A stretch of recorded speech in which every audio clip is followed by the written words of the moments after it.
et j'espère que vous allez bien. Oui, bien. Mhm.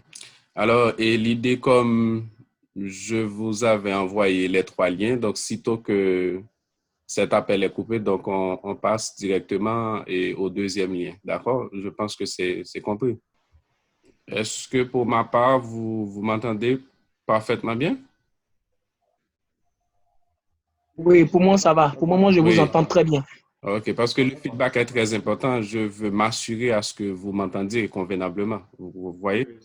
Donc, moi, je suis Marc Saint-Ange et j'ai une compétence de base en gestion des affaires et en système de management de la qualité. Donc, et en gros, je suis ça. Donc, je suis aussi consultant dans la mise en place de systèmes de management de la qualité. Donc, alors, si vous ne me voyez pas, c'est parce que mon décor est un petit peu anormal. C'est pourquoi que je n'ai pas mis la vidéo. Alors, et je vais juste vous montrer ma tête et puis après quoi, je vais retourner sur la version audio. Je ne sais pas si vous me voyez, je, OK? Ok, on vous voit, on vous voit. OK. Donc, comme je dis, donc, je vais retourner sur la version audio juste pour continuer. OK. Alors, et au cours des différentes discussions que j'ai eues avec Augustin, donc, on ne s'était pas réellement entendu sur quel format qu'on allait adopter directement, mais l'idée, c'était de vous parler de la mise en place d'un système de management de la qualité au niveau de l'entreprise. Alors, et moi, je vais essayer de vous dire exactement ce que je fais en tant que consultant et toutes les stratégies qu'on utilise. Et puis, si vous avez des questions, vous pouvez les poser après. Est-ce que ça va? Oui, ça va. Oui, pour moi, ça va, ça va. Donc, si vous m'entendez jusque-là, alors, l'idée, c'est quoi? C'est que moi,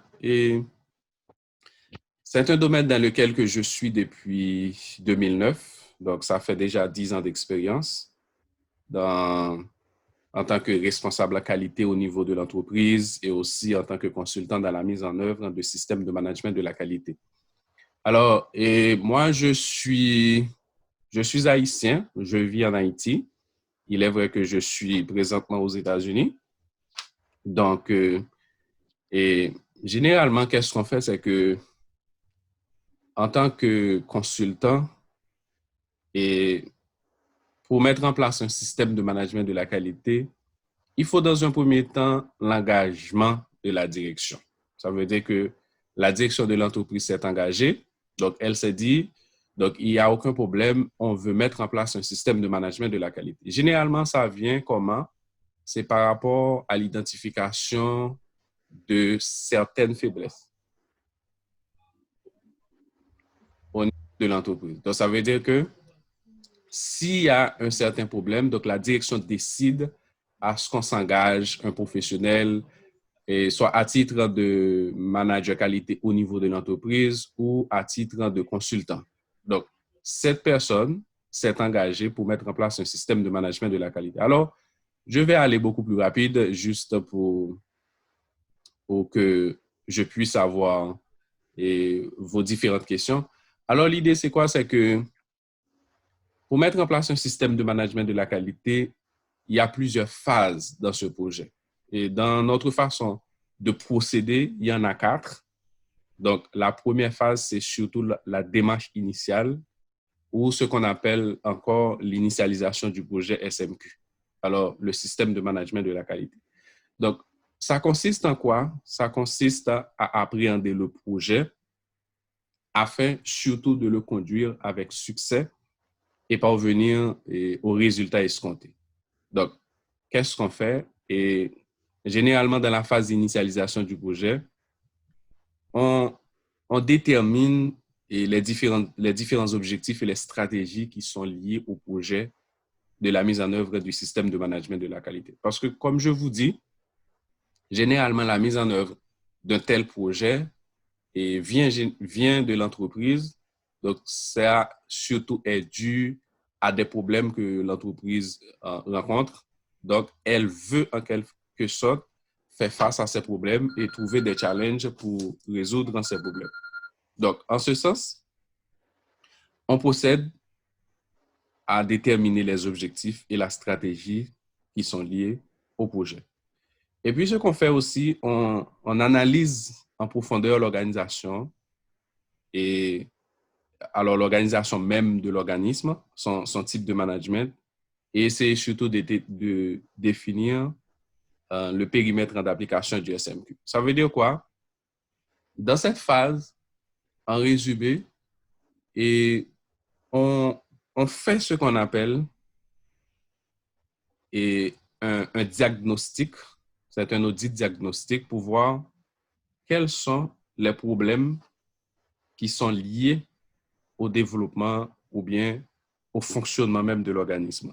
C'est la même chose, par exemple, quand on ne se sent pas bien, on va voir un médecin pour voir ce qui se passe. Donc, généralement, comment le médecin procède? Donc, il fait un diagnostic pour voir de quoi il s'agit, quels sont les problèmes, et, et vous donne en quelque sorte une prescription ou bien même faire des analyses en profondeur pour voir et, qu'est-ce que vous avez comme problème et comment on peut y remédier à tout ça. Donc, la phase d'initialisation du projet, c'est un petit peu ça. Il faut diagnostiquer l'entreprise pour voir quelles sont les forces et les faiblesses. Et puis, on sort en quelque sorte avec ce qu'on appelle un plan d'action qui dit, et voici l'ensemble des forces et les faiblesses de l'entreprise. Eh bien, le plan d'action dit comment on va faire pour être conforme à telle norme, par exemple. Disons que la mise en application est de la norme ISO 9001, qui est une norme de système de management de la qualité. Donc, et l'élaboration du plan d'action se concentre en dessus pour dire, voici tout ce que l'entreprise doit faire pour qu'elle soit en quelque sorte conforme aux exigences de la norme ISO 9001, qui est un référentiel pour la mise en place de systèmes de management de la qualité. Et puis, dans cette phase aussi, nous essayons de désigner ou bien nommer un responsable de projet. Parce que la mise en place d'un système de management de la qualité en entreprise, c'est la même chose pour n'importe quel projet qu'on veut implémenter. À la seule différence, c'est que pour mettre un système de management de la qualité en place au niveau de l'entreprise, il y a une façon de procéder par rapport aux exigences de la norme, par rapport aussi aux bonnes pratiques et des différents intervenants dans la mise en place de ce genre de projet. Donc, on essaie de trouver quelqu'un qui est responsable de ce projet au niveau de l'entreprise. On met en place une équipe de projet et puis on forme aussi les membres de l'équipe projet parce que ça peut arriver que la mise en place de ce projet peut être quelque chose de nouveau pour beaucoup de gens au niveau de l'entreprise. Donc, il faut les former à ce sujet pour qu'ils sachent dans quoi ils s'engagent et quelles sont leurs responsabilités. Et l'autre chose qu'on fait aussi dans la phase d'initialisation du projet, c'est surtout de sensibiliser le personnel. Parce que comme j'ai dit au début, l'engagement de la direction est un facteur prépondérant pour la mise en place d'un système de management de la qualité. Pourquoi? Parce que c'est les dirigeants qui vont mettre en place les ressources nécessaires pour que le projet atteigne ses objectifs. Ça veut dire qu'il s'agit des ressources humaines, et, les différentes compétences au niveau de l'entreprise, mais aussi les ressources financières, les ressources matérielles ou bien les ressources technologiques qui faciliteront en quelque sorte le fonctionnement de l'entreprise. Donc, au même titre que nous avons besoin, ce qu'on appelle l'engagement de la direction, on a aussi besoin de l'implication du personnel parce que, comme vous pourriez le savoir, c'est le personnel qui va être dans l'opérationnalisation et des différentes stratégies, des objectifs de l'entreprise. Donc, ça veut dire que s'ils ne sont pas engagés ou sensibilisés, donc ce sera vraiment difficile de trouver les résultats que l'on recherche. Alors, juste avant de continuer, je ne sais pas si ça va jusque-là au niveau du son. Est-ce que vous m'avez écouté convenablement? Oui, ça va, ça va. Allô? Oui, alors. Oui. Alors, parle un petit peu plus fort. Oui, oui, pour moi, ça va, Monsieur Marc, ça va. OK, d'accord. Ben, on Pour l'instant, continue. c'est bien perçu. OK. Donc, et maintenant, la deuxième phase, c'est surtout ce qu'on appelle la phase de la conception du système de management de la qualité. Alors, il faut dire que tout ce que je suis en train de dire là, en termes de stratégie, d'objectifs, ça est aussi valable pour la mise en place d'un système de management environnemental ou bien le système de management santé et sécurité au travail en utilisant la norme ISO 45001 ou bien ISO 14001 pour l'environnement ou bien un système de management sécurité alimentaire, ISO 22000, ou n'importe quel type de projet, comme nous-mêmes aussi, nous mettons en place le système HACCP, qui est un autre référentiel relatif à la protection et des questions de sécurité alimentaire. Donc, la phase 2, c'est la phase conceptuelle. Donc, et ça nous permet de comprendre l'organisme et son contexte. Et je crois que tu m'as envoyé une des questions qui parle à quel niveau qu'il faut appliquer des outils comme SWOT Analysis. Et l'idée, c'est quoi? C'est que au niveau de l'organisme a deux contextes. Il y a le contexte interne et le contexte externe. Donc, le contexte interne de l'organisme, généralement, pour mettre en place, il s'agit de la phase 1, à savoir l'initialisation du projet, ou la phase 2, la conceptualisation et les autres, on utilise toujours des outils. Mais il faut dire que ce ne sont pas des outils qui sont inventés par les normes, ce sont des outils qui existent déjà au niveau des entreprises parce que le management est, est très généralisé. Il est vrai qu'ici, on se concentre sur le management de la qualité ou le management environnemental en tant que tel, mais des outils comme Pestel, alors c'est Pestel que j'ai Pestel, SWOT Analysis ou autres, ce sont des outils qui existent déjà. Mais nous, en tant que qualiticiens ou des responsables en qualité ou même des consultants, nous les utilisons en quelque sorte pour que nous puissions mettre en place et nos stratégies, nos objectifs au niveau de l'entreprise. En fait, et comprendre l'organisme et son contexte, ça, c'est un élément fondamental parce que ça aussi, c'est un aspect qui donne du fil à retordre au niveau de l'entreprise. Et parce que certains consultants ont différentes approches sur ce genre de choses. Et autre chose, c'est surtout de déterminer et de décrire les processus. Alors, il faut dire que moi, j'appelle les processus comme étant les colonnes vertébrales d'un système de management de la qualité. Comme vous pourriez le savoir, et la norme, les différentes normes de l'ISO particulièrement, on utilise surtout l'approche processus parce que c'est une approche qui est prouvée au niveau des millions d'applications qui montrent que l'approche processus est très efficace. Pourquoi? Parce que c'est une approche qui permet de ne pas oublier un aspect ou un élément important ou bien un acteur au niveau de l'entreprise. Et ça permet de mieux structurer les différentes activités au niveau de l'entreprise pour qu'on atteigne les résultats escomptés. Et c'est ce qui fait la force de l'approche processus. Donc, et tout ce qui se fait au niveau de l'entreprise est vu de tout le monde voit les différentes opérations. Donc, ça veut dire qu'il n'y a rien à cacher. Et c'est ce qui fait en quelque sorte la force de l'approche processus. Donc, c'est ce que nous utilisons. Généralement, nous identifions les différents processus au niveau de l'entreprise. Et par exemple, nous pouvons avoir plusieurs processus comme le processus achat et des matières premières ou bien des matériels, équipements au niveau de l'entreprise. Nous avons le processus diriger l'entreprise ou généralement, j'appelle la gouvernance. Il y a d'autres processus comme processus de gestion des ressources humaines et processus de gérer même le système de management de la qualité. Il y en a pas mal. Donc, et généralement, on prend en compte ces différents processus-là. Parce que c'est quoi un processus? Un processus permet de prendre un ensemble d'activités de l'entreprise et par exemple, j'aime dire qu'on prend toutes les exigences du client, on passe toutes ces exigences par un ensemble d'activités et puis à la fin, on a ce qu'on appelle un ensemble de résultats qui sont et la satisfaction du client. Donc, c'est clair.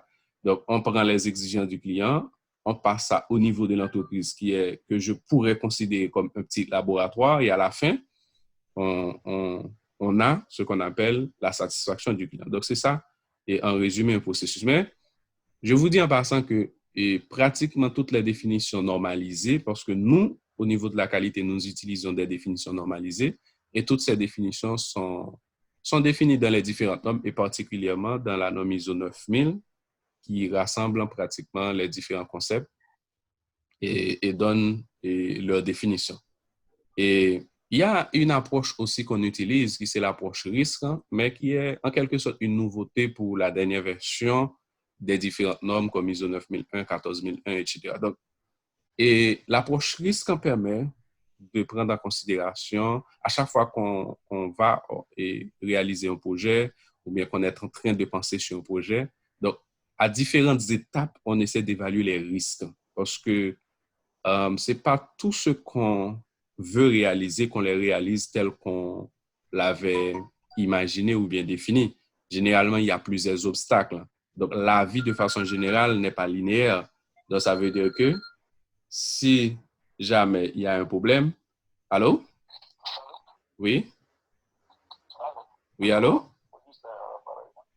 Oui, Augustin,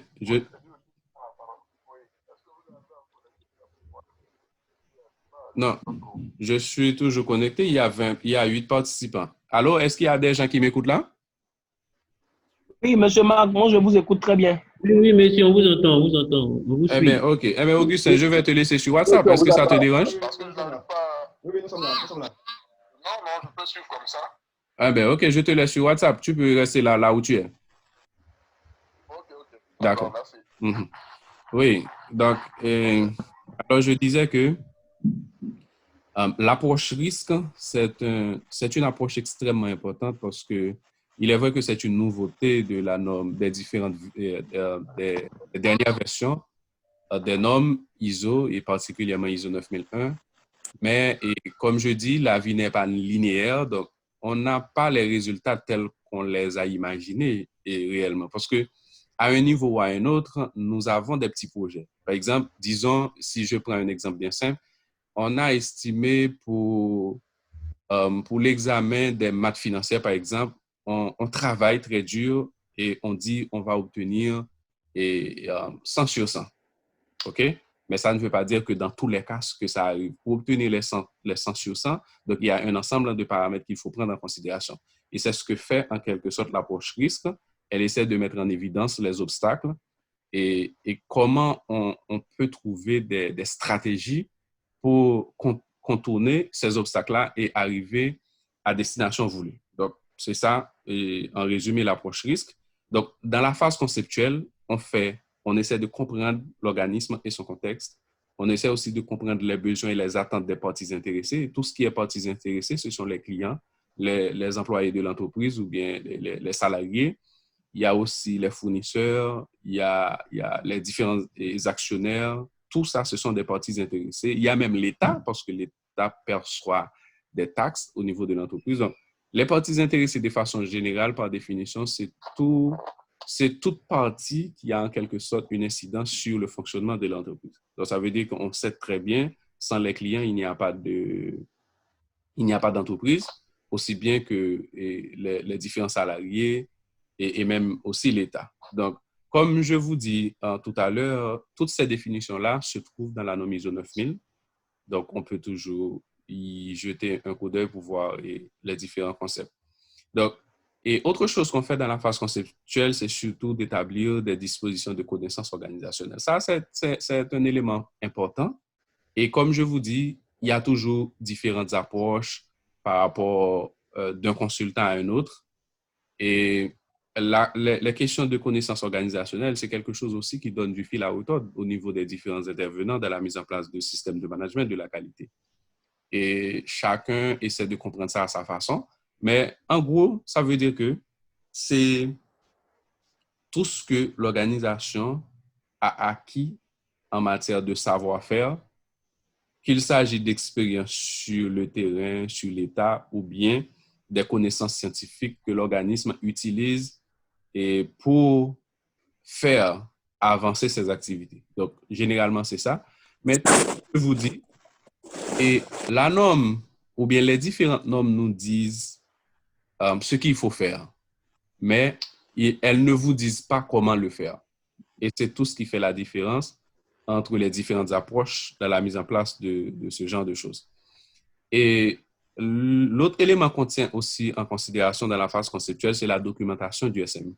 Parce que les documents sont importants, parce que ce sont des enregistrements qui nous facilitent la traçabilité d'un ensemble d'activités. Ça veut dire que si seulement vous prenez l'exemple de votre école, vous avez été étudiant ou bien élève dans une école, donc après 10 ans, vous êtes retourné, vous passez à la direction ou bien au décanat, donc on peut vous donner les différents résultats que vous avez eus dans les années précédentes. Donc ça veut dire que question de détruire cette race, tout comme aussi on a les bureaux des archives qui sont dans les différents pays où l'on enregistre les actes de naissance, les actes de décès.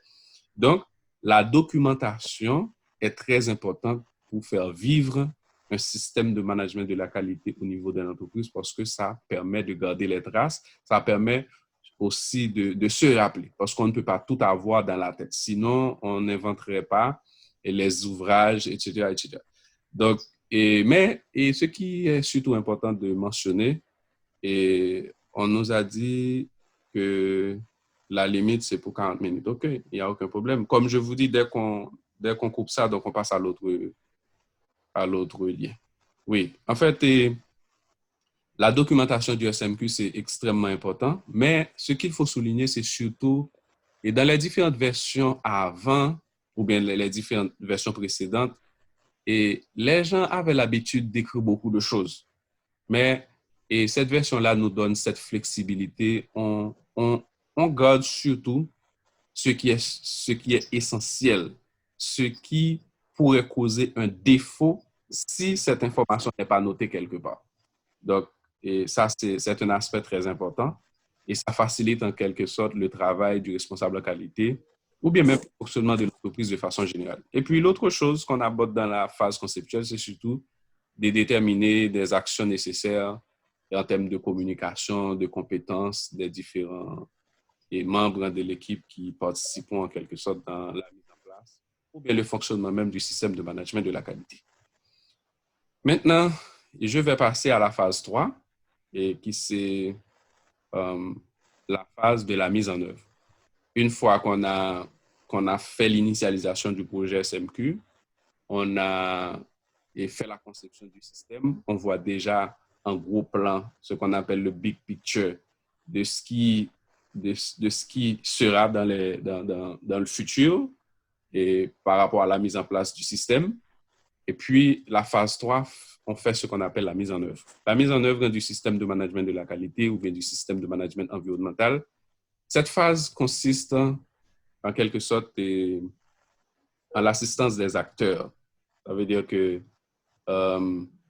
l'équipe projet ou bien d'autres acteurs est dans la mise en œuvre. Ça veut dire que généralement, une équipe projet se compose des personnes clés et des différentes activités au niveau de l'entreprise. Ça veut dire que, et comme vous le savez, le fait qu'on a un ensemble de processus, donc, et on va avoir des pilotes de processus. Donc, les pilotes-là, ce sont des gens qui ont déjà leur responsabilité au niveau de l'entreprise. Par exemple, j'ai mentionné tout à l'heure qu'on a des processus comme achat. Et, par exemple, le processus d'achat, il y a quelqu'un déjà au niveau de l'entreprise qui fait l'achat et d'un ensemble de matériel, d'équipement pour l'entreprise. Donc, cette personne peut être un pilote de ce processus. Et puis, autre chose qu'il faut aussi mentionner, c'est que, dépendamment de la taille de l'entreprise en question, et une personne peut être pilote de 2 processus. Il n'y a pas un problème. Et moi, généralement, je conseille à ce que ça ne soit pas plus de deux processus à la rigueur, ou 3. Et parce que sinon, on va retrouver les mêmes personnes dans les différents processus et ça peut poser des problèmes d'efficacité. Donc, la phase conceptuelle, c'est ça. Donc, on voit l'équipe. Alors, la phase de la mise en œuvre, on voit et l'équipe projet et les différents acteurs. Et puis, on fait aussi la mise en œuvre. Alors, la mise en œuvre porte surtout sur l'ensemble des points qui sont prévus dans le plan d'action. Parce qu'il ne faut pas oublier que lors de l'initialisation du projet, on fait ce qu'on appelle un diagnostic et un audit diagnostique, ce qui nous a permis de comprendre quelles sont les forces et les faiblesses de l'entreprise. Et par rapport à ça, on a bâti un plan d'action. Et bien, dans la phase de la mise en œuvre, c'est ce plan d'action qui doit être mis en application. Donc, ça veut dire que dans le plan d'action, on va avoir les différentes exigences de la norme, ça veut dire point par point, parce que si on prend par exemple la norme ISO 9001, les différentes exigences commencent à partir du chapitre 4 jusqu'au chapitre 10, eh bien, on essaie de voir toutes ces exigences-là. Et puis, on se dit que pour chacune de ces exigences, à quel moment de la durée dans la phase du projet qu'on doit mettre ça en application. Donc, ça veut dire qu'il y a une échéance qui peut s'étaler dans notre cas, dans la façon de faire, ou bien dépendamment de la taille de l'entreprise et de ses différentes activités, on peut avoir une échéance entre 12-18 mois. Ça dépend de l'entreprise, mais ça peut aller beaucoup plus que ça. Mais quand nous mettons en place d'autres référentiels comme HACCP, des choses comme ça peut aller peut-être à des échéances entre 6 mois et 12 mois, des choses comme ça. Donc, tout est une question de la phase du diagnostic, qu'est-ce qui a été révélé. Et comme j'ai pris l'analogie tout à l'heure, c'est la même chose. Par exemple, nous pouvons être deux personnes qui sont allées, alors nous sommes allés voir le même médecin, chacun de nous a un diagnostic différent, donc les prescriptions sont différentes, eh bien, le temps pour y remédier peut être aussi différent. Donc, c'est un petit peu ça.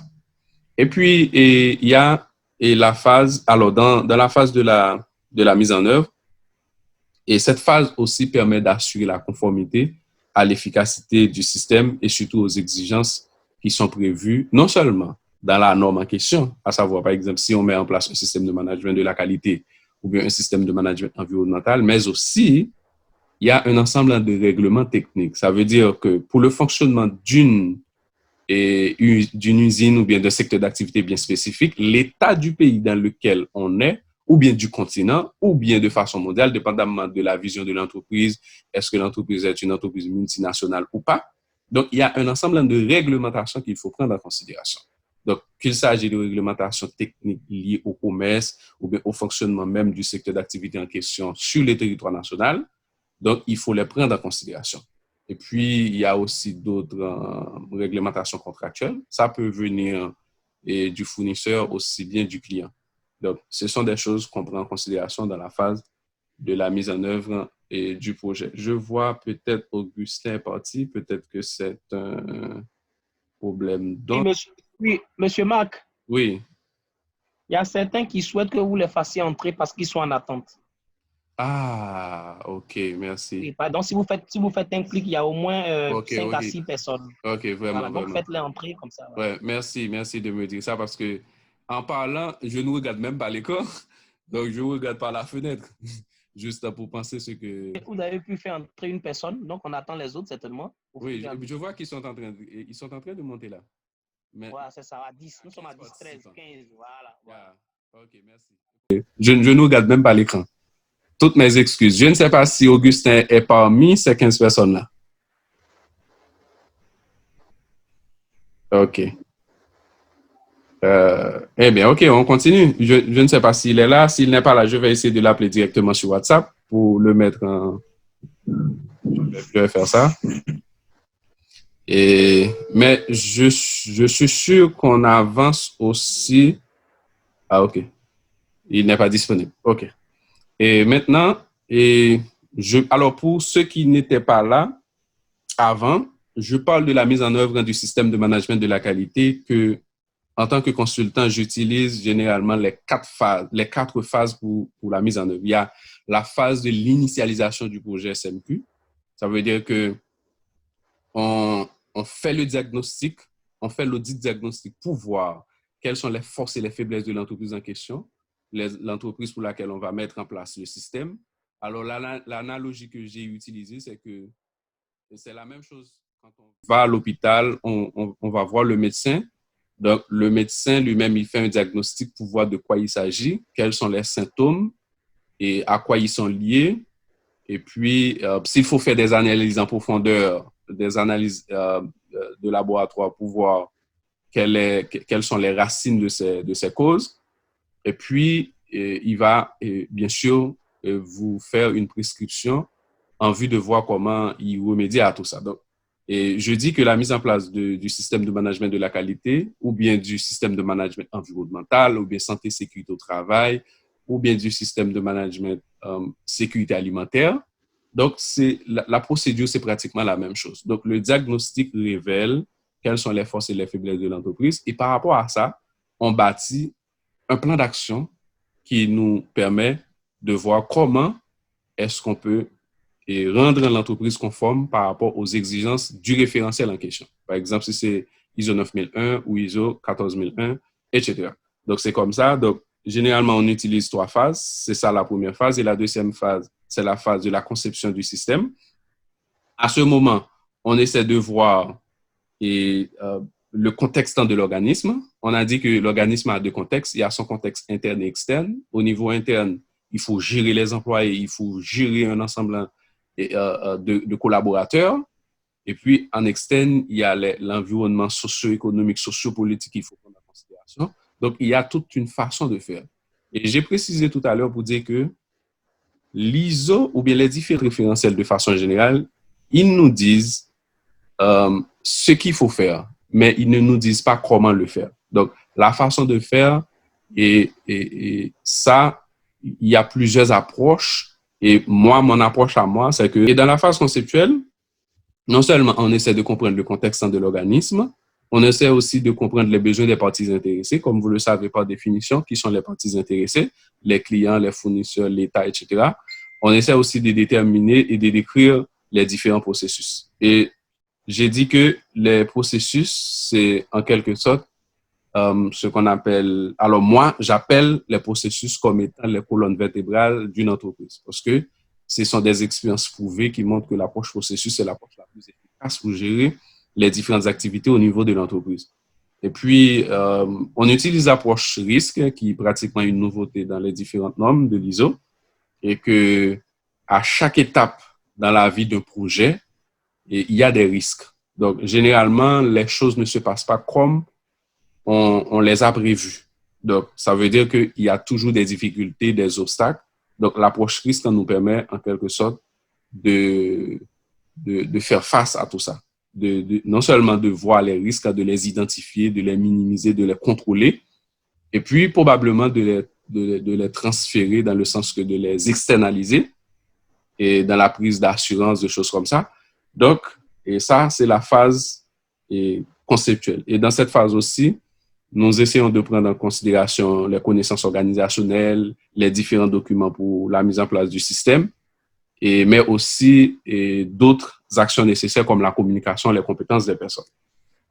Et puis la phase 3, c'est là qu'on était. Donc, dans cette phase, on va appliquer le plan d'action qui a été bâti. Parce que c'est à ce niveau qu'on va comparer les différentes exigences de l'entreprise par rapport, alors les différentes exigences de la norme ou bien du référentiel en question par rapport à ce que fait l'entreprise de façon réelle. À ce niveau, on regarde l'équipe projet, on essaie de voir les différents collaborateurs et je dis que dans une équipe projet, généralement, on prend les personnes clés dans les opérations même de l'entreprise. Donc, ce sont généralement les responsables d'achat, le responsable du système de management en question, ou du moins c'est le responsable, dépendamment de la quantité de processus qu'on a au niveau de l'entreprise. Donc, on peut prendre ces différentes personnes-là, le responsable de production, de fabrication. Je dis que la phase de mise en œuvre porte sur l'ensemble des points prévus dans le plan d'action. Et cette phase aussi permet d'assurer la conformité et l'efficacité du système de management et par rapport aux exigences prévues. Et à ce niveau, j'ai dit que on ne prend pas seulement les exigences normatives, à savoir les référentiels qu'on utilise seulement, mais on prend les exigences réglementaires. Et par exemple, au niveau de votre pays, on a un ensemble d'exigences réglementaires et qui sont venues de l'État. Donc, il faut les prendre en considération parce qu'il y a des exigences qui disent que ce qu'il faut faire pour que tel type d'industrie fonctionne sur le territoire national. Pas une question de perception de taxes seulement, mais disons que vous faites des activités qui peuvent polluer l'air. Donc, il faut prendre en considération les exigences réglementaires qui viennent généralement de l'État, ou du moins si l'entreprise est une entreprise nationale, il faut voir aussi les autres exigences multinationales et aussi les exigences contractuelles. Ça peut venir soit du fournisseur ou bien du client. Et puis, la dernière phase, qui c'est la phase conceptuelle. J'espère que ce n'est pas encore coupé jusqu'à présent. OK, pas encore. Et alors, pour ceux qui n'étaient pas là avant, je disais que j'ai partagé à Augustin 3 liens. Donc, si une fois que ce lien est coupé, donc on se dirige directement vers le deuxième lien. Et la phase 4, qui c'est la mesure des performances et amélioration du système de management de la qualité. Alors, dans cette phase, qu'est-ce qu'on fait? Et le fait qu'on a déjà mis en place le plan d'action, donc il faut voir que le plan d'action qui est mis en place, et il faut faire une évaluation pour voir est-ce que ce qu'on a prévu, est-ce que c'est ce qui est en train de faire réellement de façon quotidienne au niveau de l'entreprise. Pour comprendre dans cet aspect-là, on est obligé de faire une évaluation, de mesurer les performances afin surtout de pouvoir améliorer le système de management de la qualité. Parce que cette phase est très importante pour n'importe quel type de projet. Il faut remettre en question les différentes actions qui ont été prises et est-ce qu'elles sont réellement tangibles? Est-ce que ces actions-là s'exercent vraiment au niveau de l'entreprise? Pour le faire, on utilise plusieurs outils et ça dépend à quelle phase qu'on est au niveau du projet. Par exemple, il y a ce qu'on appelle les évaluations internes et la revue de direction. Et ce sont les audits de toute façon, parce que la revue de direction, c'est un outil qu'on utilise pour remettre en question les différentes activités de l'entreprise, mais on prend en considération des aspects bien spécifiques. Et aussi bien que pour les audits internes, à chaque fois qu'on fait les audits, parce que les audits sont planifiés au niveau de l'entreprise, il y a tout un programme d'audit dans chaque entreprise qui met en place ce genre de système pour les évaluer de façon régulière, que vous fassiez l'audit de façon trimestrielle, semestrielle ou bien annuelle. Ça dépend de vous, de ce que vous avez comme intérêt. Donc, mais l'idée, ça permet de voir est-ce que le système fonctionne. Si jamais il y a des faiblesses, donc on prend en considération ces faiblesses-là pour qu'on puisse les améliorer. Donc, c'est ça. Et puis, dans le cadre de la mise en œuvre d'un système de management de la qualité, cela dépend de la vision de l'entreprise. Si jamais l'entreprise, et sa vision, c'est d'atteindre la certification, ça, il y a deux niveaux. Par exemple, dans le processus même de la mise en œuvre du système de management de la qualité, une fois qu'on arrive à la phase de l'évaluation, généralement, on fait ce qu'on appelle une évaluation à blanc pour voir est-ce que c'est conforme, quels sont les points à améliorer. Et puis par la suite, l'entreprise peut contacter n'importe quel organisme de certification pour se faire auditer et avoir le certificat. Alors, généralement, c'est la phase finale, mais il faut dire en passant que le fait d'obtenir un certificat qui dit que vous êtes certifié, ça ne suffit pas. Et ça ne suffit pas en quelque sorte en lui-même. Il faut continuer à améliorer de façon continue. Et c'est ce qui donne en quelque sorte une puissance à un système comme un système de management de la qualité. Alors en gros, c'est ça. Et je ne sais pas qu'est-ce qui a été prévu en termes de questions. Et maintenant, je suis disponible s'il y a un point qui n'est pas clair. Donc, je suis prêt à partager d'autres réflexions, d'autres idées avec vous. Oui, on vous Oui. suit. On vous suit, oui. OK. Je vois que vous êtes pratiquement 13. Je vous attends si jamais vous avez des questions ou bien si vous voulez que je reprenne quelque chose. Donc, je suis prêt à le faire. Monsieur Marc, moi j'ai une préoccupation sur la troisième démarche, la démarche de la mise en œuvre. OK. Vous avez parlé de l'assistance des acteurs, c'est ça? Oui.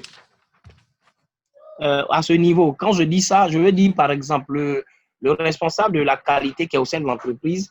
Bon, comment est-ce qu'il se doit de les assister? Est-ce que souvent les gens ne diront pas que ce dernier est en train de fourrer un peu son nez dans leur manière de travailler dans presque toutes les directions?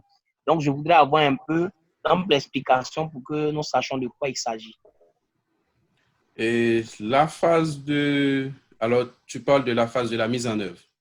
Oui, alors oui, j'ai dit exactement la mise en œuvre. Vous avez parlé de l'assistance des acteurs, ceux qui conduisent les différents projets, les équipes qui conduisent les projets au sein de la structure, en fait. Voilà. Alors, comment ça se fait? Et il y a une équipe projet qu'on a mis en place. Et c'est cette équipe qui va diriger le projet au niveau de l'entreprise. Ça veut dire que s'assurer que les choses se font comme prévu. Et dans cette phase, il y a un ensemble d'acteurs.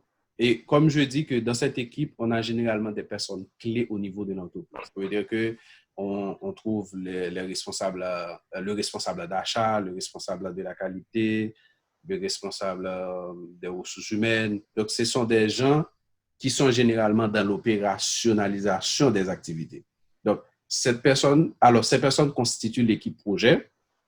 Et parce que dans le plan d'action, il est prévu de faire, le plan d'action prévoit une équipe de pilotage aussi du projet. Mais pour l'équipe de pilotage du projet, généralement, et ces personnes-là se trouvent au niveau du management de l'entreprise. Ça veut dire que dans l'équipe de pilotage, on va sûrement avoir le CEO, le directeur général, peut-être un membre du conseil d'administration, donc qui va voir, et cette même équipe peut aussi être une équipe, et je ne vais pas dire d'évaluation, mais une équipe qui valide en quelque sorte les différentes étapes du projet. Donc, vous voyez, donc, ça veut dire que si, par exemple, le responsable de la qualité qui est au niveau de l'entreprise, il rencontre des difficultés, donc il doit partager ses soucis avec l'équipe projet, parce que c'est ensemble qu'ils vont trouver les moyens ou bien une approche beaucoup plus efficace pour satisfaire ces exigences-là au niveau de l'entreprise. Parce que moi, j'aime dire que, et en tant que responsable de la qualité, les choses ne sont pas toujours faciles au niveau de l'entreprise, parce qu'on a toujours des personnes qui sont beaucoup plus récalcitrantes que des personnes qui sont beaucoup plus réticentes que d'autres. Donc, elles ne veulent pas toujours, elles veulent généralement aller à l'encontre même du projet. Mais quand on a une équipe projet qui se met en place, qui discute de façon régulière, le travail du responsable de la qualité, c'est pas de faire tous les travaux des gens. Donc, il est là surtout comme un coordonnateur qui s'assure avec son équipe que tout ce qui a été prévu est mis en œuvre et fonctionne convenablement. C'est ça. Je ne sais pas si je réponds à ta question. Vraiment bien, c'est bien répondu. Okay. J'ai vraiment mieux perçu ça maintenant. Merci bien, merci. M. Non, je suis là. Ok, tu es là. Je suis là, je suis parvenu à me connecter tout en haut là. Ok, je suis là. Super. Donc, alors, s'il n'y a pas encore d'autres questions, je vais essayer de répondre à ce que tu m'as envoyé. Tu m'as dit, dans l'application d'une norme en entreprise, par quel chapitre de la norme débutons? Et pour cet aspect-là, et généralement, c'est une erreur que font beaucoup de gens de prendre la norme et de l'appliquer chapitre après chapitre. Mais dans la réalité des faits, ça ne se fait pas comme ça. Et c'est pourquoi, par exemple, il est vrai qu'il est important de prendre en considération l'exigence et la norme, mais ce qui est surtout important de comprendre, c'est que quand on a le plan d'action, on va voir par où commencer. Il est vrai qu'il est des dispositions qui sont nécessaires, qu'il faut mettre en place, par exemple, l'équipe projet et le contexte de l'organisme, mais il n'y a pas, comme j'ai dit tout au début de ma présentation, c'est que la norme nous dit tout ce qu'il faut faire. Elle ne nous dit pas par où commencer, vous voyez, et comment le faire. Donc, c'est à nous, par rapport au diagnostic qu'on a réalisé au niveau de l'entreprise, de commencer surtout par les faiblesses les plus criantes au niveau de l'entreprise. Et comme je dis, il est fondamental de prendre en considération le contexte même de l'organisme. Il n'y a pas de doute là-dessus, on ne peut pas s'en passer, parce que le contexte est très important. Parce que si on ne comprend pas le contexte interne au niveau de l'entreprise, donc on aura du mal, même en tant que consultant, on aura du mal à appréhender les choses. Donc ça veut dire qu'il est fondamental d'observer, de comprendre la psychologie des gens, comment ils travaillent, quels sont les problèmes auxquels ils ont fait face, aussi bien qu'on ne peut pas ignorer aussi le contexte externe, et à savoir le contexte macroéconomique, socio-économique, et le contexte sociopolitique, ou bien l'environnement généralement dans lequel se trouve l'entreprise. Donc, il faut prendre en considération toutes ces choses parce que pour certains pays comme nous, par exemple pour mon pays qui est Haïti, il y a un facteur fondamental et que toutes les entreprises essayent de prendre en considération. Il y a ce qu'on appelle le taux de change. Parce que notre monnaie, c'est la gourde, on regarde toujours la gourde par rapport au dollar américain. Parce que nous sommes très rapprochés des États-Unis à 1h30 de vol. Donc, et nous avons beaucoup de transactions avec les États-Unis, nous avons beaucoup de transactions avec la République dominicaine. Donc, un des facteurs externes pour les entreprises là-bas, elles essayent toujours de voir comment va le taux d'échange. Donc, c'est quelque chose qu'on suit de façon quotidienne. Ça, c'est un facteur externe qu'il faut prendre en considération. Par exemple, il y a aussi les crises sociopolitiques. On prend tout ça en considération.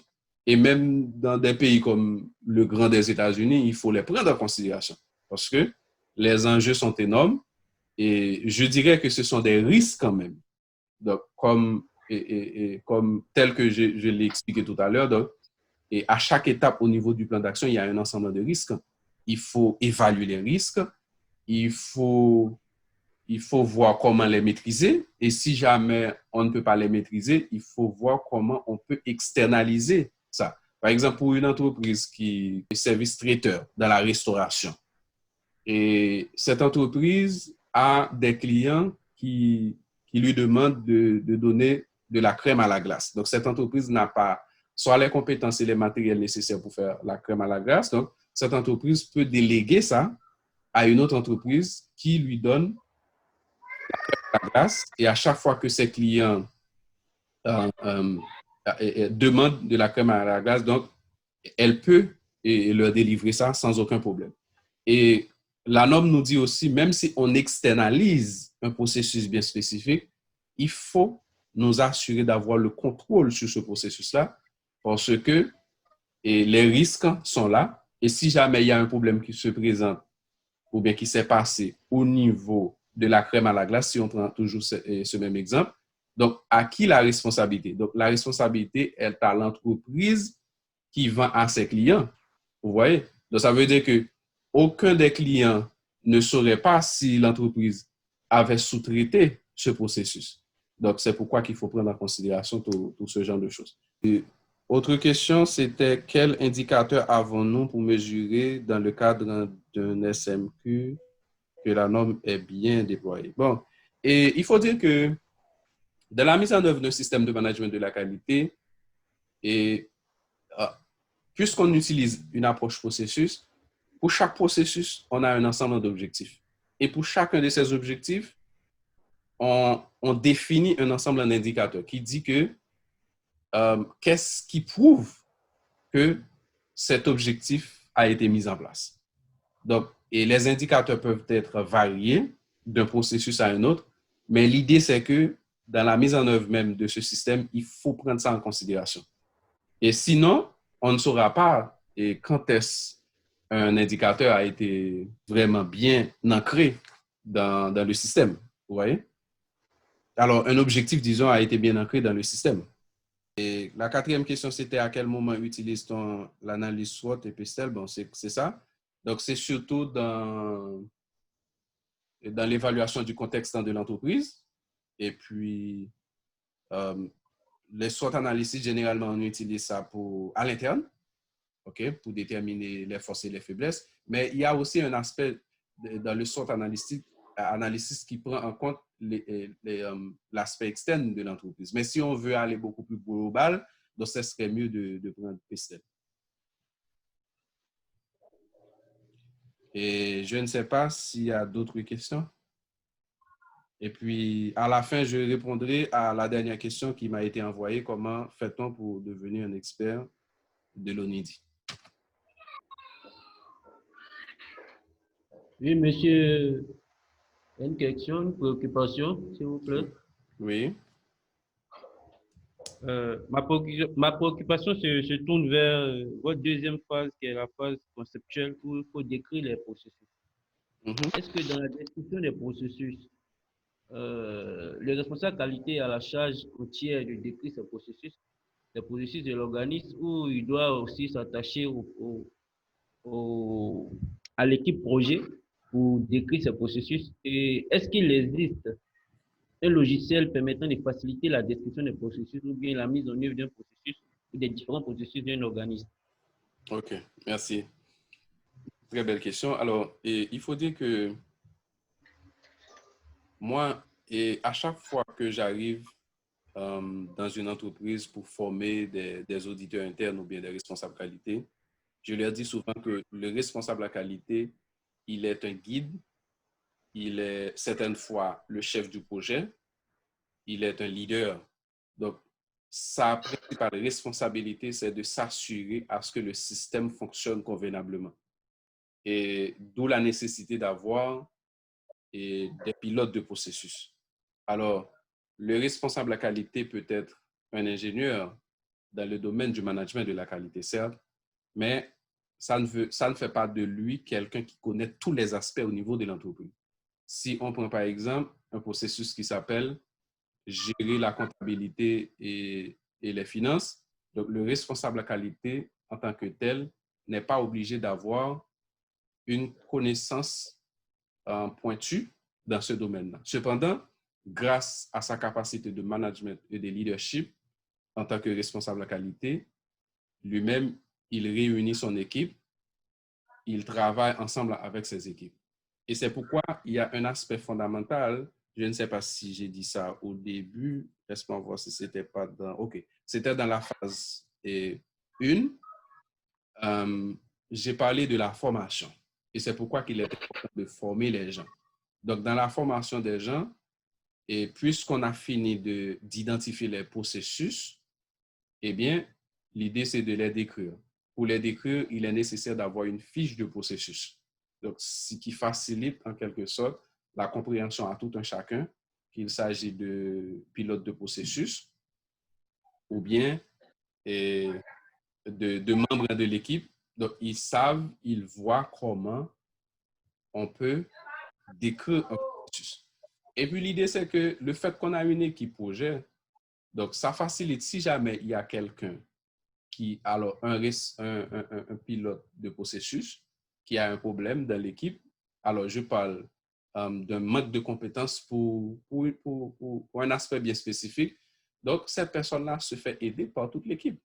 Donc, vous voyez, ça veut dire qu'il n'y a pas de problème. On sait déjà que tout le monde au niveau de l'entreprise, en termes de compétences, n'est pas au même pied d'égalité. Il n'y a aucun problème. Mais l'idée, c'est que chacun a ses responsabilités. Donc, les pilotes de processus ont leur responsabilité de décrire les processus. Donc, le responsable qualité peut toujours aider à décrire les processus, mais ce n'est pas ça sa principale responsabilité. Donc, il ou elle est là, c'est surtout pour s'assurer à ce que les choses marchent et fonctionnent convenablement.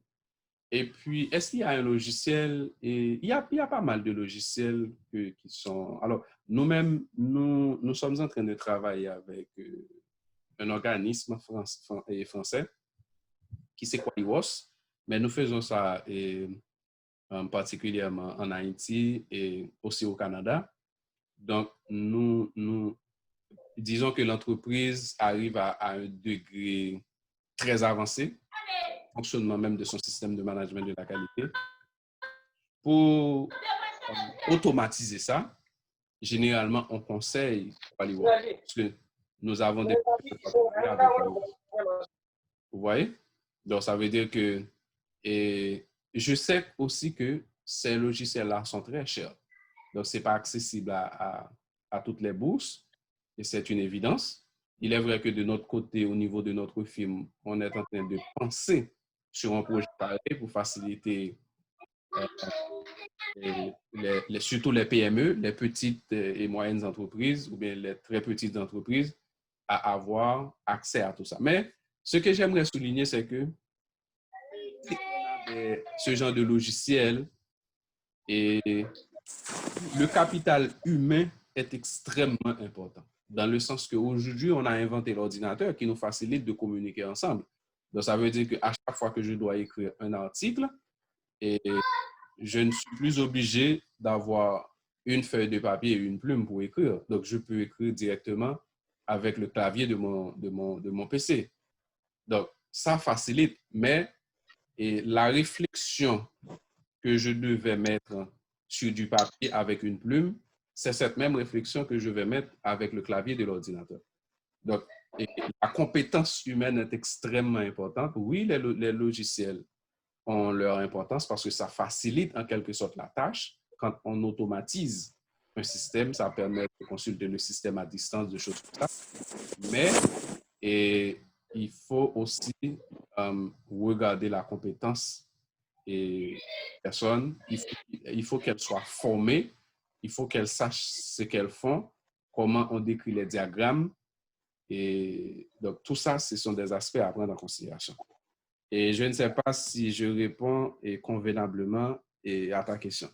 On demande qui a posé la dernière question. Maintenant, si éventuellement il y a d'autres questions, il faudrait les poser.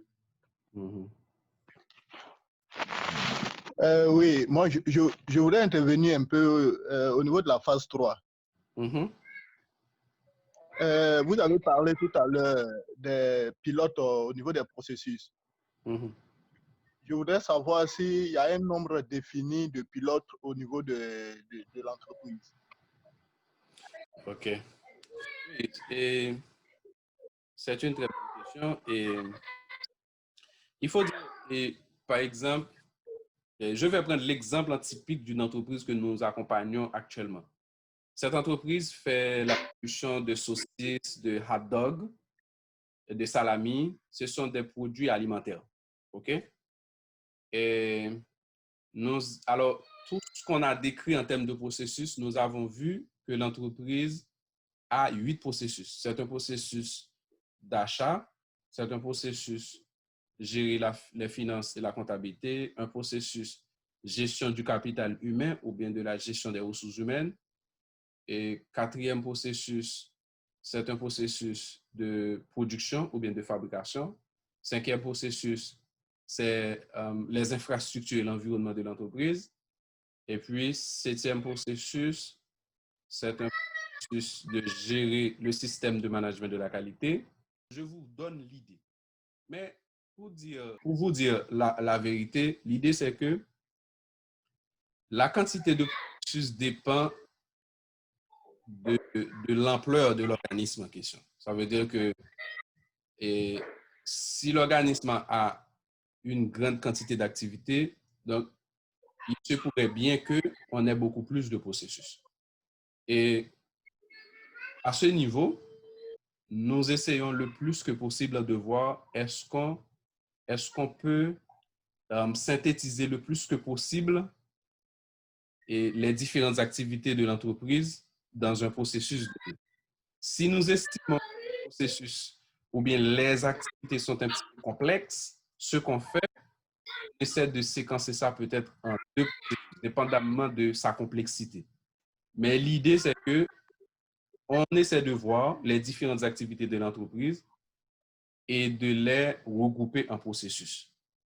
Donc, c'est mieux de ne pas avoir trop de processus, mais c'est aussi important de ne pas avoir trop d'activités de plusieurs processus dans un seul processus. Ça, c'est très important. Et c'est pourquoi, généralement, moi, je conseille, quelle que soit la complexité des différentes activités d'une entreprise, de ne pas aller au-delà de 15 processus. Ça, c'est mon approche à moi.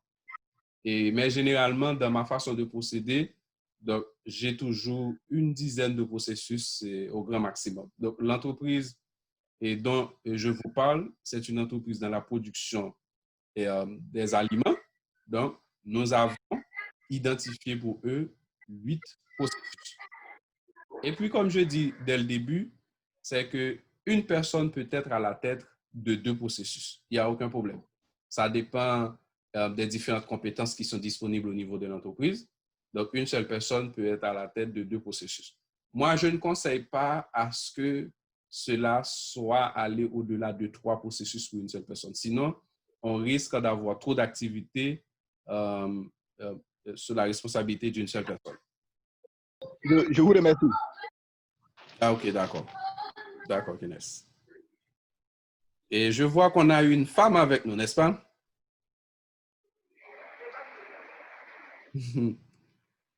Ça fait plaisir et j'aimerais bien l'entendre parce que généralement, dans nos sociétés, nous avons trop d'hommes. Moi, je revendique à ce qu'on ait vraiment un pourcentage conséquent des femmes dans nos différentes activités. En fait, on a des femmes, mais elles ont du mal à se connecter. Ok. Donc, bon, j'espère que jusqu'à la fin, elles pourront le faire. Sinon, elles tentent de se connecter à ce moment. Ok. Je ne sais pas si vous avez d'autres préoccupations. Est-ce que moi aussi, je peux poser des questions? Oui, il n'y a pas de problème. Hein. Mm-hmm.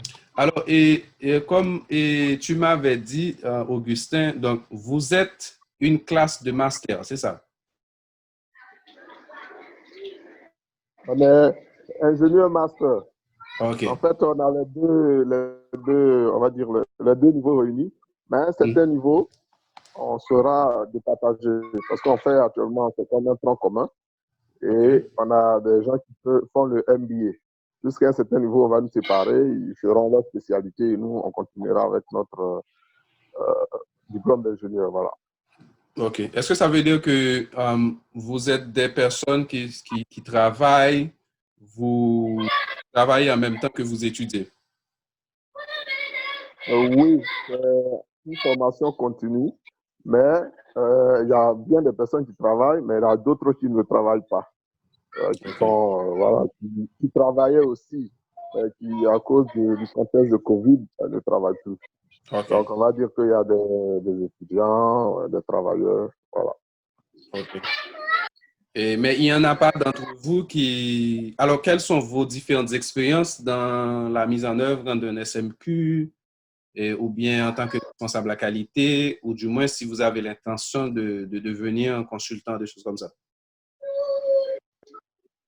En ce qui concerne, les expériences sont diverses, hein, parce qu'il faut dire qu'on est 55 personnes dans cette classe-là, mais il y a des gens on a 2 ou 3 qui sont déjà HSE, quoi, hygiène, sécurité, environnement. Donc, ils ont choisi de faire des cycles ingénieurs pour être un peu complets sur la question. Il y a d'autres comme moi qui n'ont pas d'expérience du tout, parce que moi, à la base, je suis un historien, donc j'ai décidé de faire qualité parce que, voilà, j'aime ça. Donc, je crois aussi que c'est le cas de plusieurs d'entre nous. Voilà. Donc, en fait, c'est un revirement de 360 degrés concernant notre formation de base. Okay. Voilà. Donc, pour l'avenir, il y a des gens qui souhaitent, bien sûr, être qualiticiens dans les entreprises et pourquoi pas consultants, pour avoir eux-mêmes leur propre cabinet. Donc, je pense que c'est ça. Yeah. Je pense que c'est vraiment intéressant parce que j'ai quelqu'un dans votre pays avec qui j'ai relation d'accueil. Il était venu en Haïti à plusieurs reprises et je crois qu'il est très compétent dans ce domaine-là. Mais je crois qu'il travaille pour Codicom. Ah, d'accord. Yeah. Justement, Codinome, nous, on a le DG de Codinome qui nous fait le cours d'introduction aux normes internationales et nationales. OK. Bon. Donc, peut-être que si on a son nom, on pourrait à l'occasion l'inviter aussi pour un partage d'expérience. Oui, bien sûr, il n'y a aucun problème. Si vous voulez son contact, je peux vous faire parvenir ça. Parce que je sais qu'il est très compétent. Il est un technicien. Moi, personnellement, j'aime l'appeler un technicien. Il s'appelle Thierry Capé, donc il est un type qui est vraiment capable. Donc, il sait comment mettre en place ce genre de système-là. Et il donne aussi des consultations privées aussi. D'accord, d'accord. Donc, je pense qu'après, par WhatsApp, je prendrai le numéro et puis le nom. Ah ouais, comme ça, on essaiera de l'inviter. Allô, il y a une question. Oui. Oui, je t'écoute, Blaise. Oui, je t'écoute, Blaise. Merci, monsieur. Allô? Oui, je t'écoute, Blaise. Ah, d'accord. En fait, je voulais savoir. Moi, je suis enseignant de profession. Je suis professeur de lycée. Et donc, en faisant la formation de qualité, mon objectif, c'est de changer de ministère. Bon, un exemple, aller au ministère de l'Environnement. Alors, quelles sont les compétences qu'un responsable qualité peut avoir pour, évidemment, exercer dans un ministère comme le ministère de l'Environnement ou bien, pourquoi pas, le ministère de l'Industrie? OK. Voilà un peu. C'est une très bonne question, Blaise. Et il y a une chose que je n'ai pas entendue dans ton intervention. Tu dis que tu es enseignant dans quoi? Dans quel domaine? Oui, j'enseigne physique-chimie. Physique-chimie. OK, physique-chimie. OK. Oui. Alors, ce que je dis, c'est que c'est pas difficile que ça parce que le fait que vous suivez déjà une formation en système de management de la qualité, et vous pouvez lire sur le système de management environnemental. Parce que si Blaise, si tu veux intégrer le ministère de l'Environnement de ton pays, donc une norme comme ISO 14001 est une norme extrêmement importante. Donc, ça veut dire que tu peux la lire, tu peux essayer de la décortiquer, et puis tu peux même essayer de faire des petites présentations devant ta classe pour montrer ce que tu peux apporter en termes de compétences, en termes de savoir à ton pays.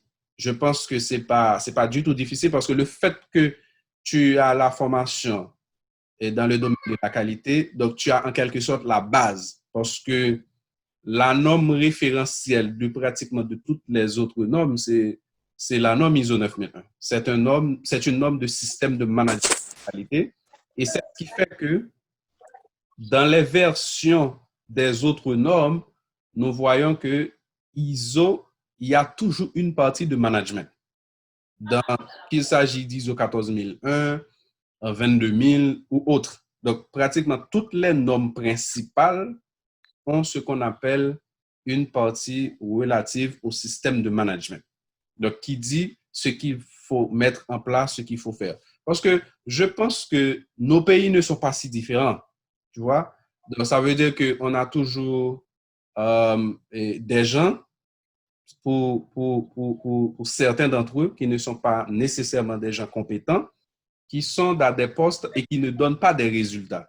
Donc, ça veut dire que peu importe ta vision et que tu veuilles intégrer le ministère de l'Environnement ou le diriger, donc l'idée, c'est que tu as besoin d'apprendre. Et aujourd'hui, c'est ce que l'Internet nous offre comme possibilité. Ça veut dire qu'on a la possibilité d'apprendre n'importe quoi. Donc, ça veut dire que si tu choisis ce sujet et que tu veux faire de ce sujet ton cheval de bataille, donc tu peux y arriver sans aucun problème. Et tu peux interagir avec d'autres gens qui ont des connaissances dans ce domaine. Tu peux lire aussi beaucoup de blogs. Il y a pas mal de blogs. Moi, personnellement, j'ai une chaîne. C'est vrai que je n'analyse pas trop de sujets relatifs et au management environnemental, mais c'est un sujet que tu vas trouver pas mal de contenu sur Internet qui pourrait t'aider en quelque sorte à avancer dans ce domaine. Et puis, autre chose qu'il faut aussi prendre en considération, c'est de regarder surtout les règlements techniques nationaux dans ce domaine. Ça veut dire que qu'est-ce que l'État dit? Quels sont les documents relatifs aux obstacles de commerce ou bien de fonctionnement de pratiquement toutes les activités relatives à l'environnement. Donc, ce sont des sujets que tu peux essayer d'aborder parce qu'à chaque fois que tu es capable d'aborder ça, ou tu as la possibilité de faire une intervention au niveau d'une station de radio ou bien de télévision, ou même sur un blog ou une chaîne YouTube, donc ça va t'aider en quelque sorte à pouvoir t'imposer dans la communauté et tu ne sais jamais, donc à n'importe quel moment et quelque chose peut arriver. Donc tu vois, donc c'est de cette façon-là, moi je vois ça. C'est pourquoi moi personnellement, j'écris pas mal d'articles et j'écris même des articles qui sont publiés dans les colonnes et des newspapers, des journaux. Donc ça veut dire qu'il y a une grande portée de distribution. C'est-à-dire que je sais que quand je publie ces articles-là, il y a beaucoup de gens qui vont le lire. Donc, ça veut dire que, et tout ça, ce sont des choses que toi-même, tu peux faire pour t'imposer. Parce que de toute façon, on ne donne pas dans le monde les pouvoirs. Donc, c'est à toi de chercher par tous les moyens pour les détenir. Bonjour, monsieur. Oui. Allô? Moi, je connais. Oui, connais. Juste avant de poser ta question, j'aimerais demander à Blaise, est-ce qu'il est satisfait, disons, de ma réponse? Oui, je suis satisfait de la réponse. Ça va. Ok, tu peux aller, oui, et connais. D'accord. Moi, c'est monsieur Koné Lassina. Okay. Je suis également enseignant. Ok. J'enseigne les mathématiques au lycée. Yeah. Voilà, donc, je suis très passionné par le domaine de la qualité. Je peux dire que présentement, je suis à 0-0. Mais bon, j'essaie de tout faire pour essayer de suivre le mouvement. Mais la grande difficulté, c'est que j'ai du mal vraiment à accumuler toute cette documentation-là, la norme, son vocabulaire, tout le reste. J'ai vraiment du mal à organiser tout ça. Parce qu'il y a beaucoup de choses à mémoriser. Je ne sais pas s'il y a une technique particulière que vous adoptez pour faciliter l'apprentissage. Ok. C'est une très bonne question, et Koné, parce que souvent les gens sont perdus dans la masse d'informations qui existent. Et il y a même un dicton qui dit que trop d'informations tue l'information. Et moi, ce que je peux te dire, c'est que à chaque fois que je veux comprendre un aspect bien spécifique d'une norme, ce que je fais, je prends la norme. Parce que, et dans notre façon de dire les choses chez nous, on dit que les normes, c'est la Bible ou bien le Coran. Ça veut dire, peu importe, tous les livres, les grands scientifiques peuvent écrire autour de la Bible ou bien du Coran. Donc, ce sont de différentes approches. Mais l'idée en soi, si on veut savoir ce que dit la Bible ou bien le Coran, on va directement là-dedans. Donc, moi, je te conseille, par exemple, si tu veux comprendre comment mettre en place ou bien que disent les exigences relatives à la mise en place d'un système de management de la qualité, c'est d'ouvrir la norme. C'est de lire la norme. Parce que la norme dit toutes les exigences. Que tu ailles sur les blogs pour lire tout ce qu'écrivent les autres personnes, eh bien, en résumé, elles ont tous en quelque sorte puisé que dans la norme. Donc, tu vois, ça veut dire que si tu veux aller droit au but, donc l'idée c'est de lire la norme et de comparer et peut-être avec ce que disent certains auteurs, c'est les approches. Mais les normes, de façon générale, disent ce qu'il faut faire. Donc ça veut dire que on peut trouver d'autres gens mais il n'y a que des approches dans la façon de faire. Mais les normes expliquent toutes les exigences. Que tu prennes la norme ISO 9001, ISO 14001, toutes les exigences sont là. Et les exigences commencent à partir du chapitre 4 jusqu'au chapitre 10. Et c'est pourquoi que l'ISO estime que c'est intéressant de mettre en quelque sorte toutes les normes sur le même pied d'égalité, dans le sens que avoir une même architecture. Donc, ça veut dire qu'on trouve 10 chapitres dans ISO 9001, 10 chapitres ISO 14001, ISO 22000, etc. Donc, la différence, c'est seulement pour les normes. Alors, moi, je les appelle des normes secondaires, mais on peut les appeler les lignes directrices ou bien des normes, des auxiliaires. Par exemple, si je prends la norme ISO 31000, qui est une norme relative au management du risque, ça, c'est une norme, c'est une ligne directrice. OK? Si on prend ISO 19011, c'est une norme relative à l'audit. Tu vois? Donc, ces normes-là, ce ne sont pas des normes principales, mais ce sont des lignes directrices. Donc, c'est seulement elles-mêmes qui n'ont pas la même structure et par rapport aux normes principales qui sont les normes de management de la qualité environnementale, santé, sécurité au travail, etc. Donc, comme je te dis, tu peux toujours lire les blogs, regarder ce que disent par rapport à l'approche, mais l'essentiel, c'est les normes qui sont tes bibles ou bien tes courants. C'est ça l'idée. Merci, monsieur. D'accord. Mais est-ce qu'il y a spécifiquement des normes qui concernent l'éducation? Et je crois que tu devrais en trouver. Et pourquoi? Parce que ISO a plus de 21 000 normes. Donc, ça veut dire qu'il est très possible, par exemple, si je vais là sur Internet, je dis norme ISO c'est pas obligé de rester là non. relative à l'éducation. Ça veut dire, surtout si ça explique comment manager le système éducatif et le système de management. Oh oui, tu vois, connais. Il y a ISO 21001. La dernière version en date, c'est 2018, spécifie des exigences relatives à un système de management pour les organismes d'éducation, formation. Tu vois? Donc, ça veut dire que, et je crois qu'il y a une norme française qui vient de mettre en place qui prend en compte tout ça. Ça veut dire que si tu es dans le système éducatif, que tu travailles dans une école ou dans un ministère, donc ces exigences-là peuvent t'aider à mettre en place un système de management, comment diriger l'éducation.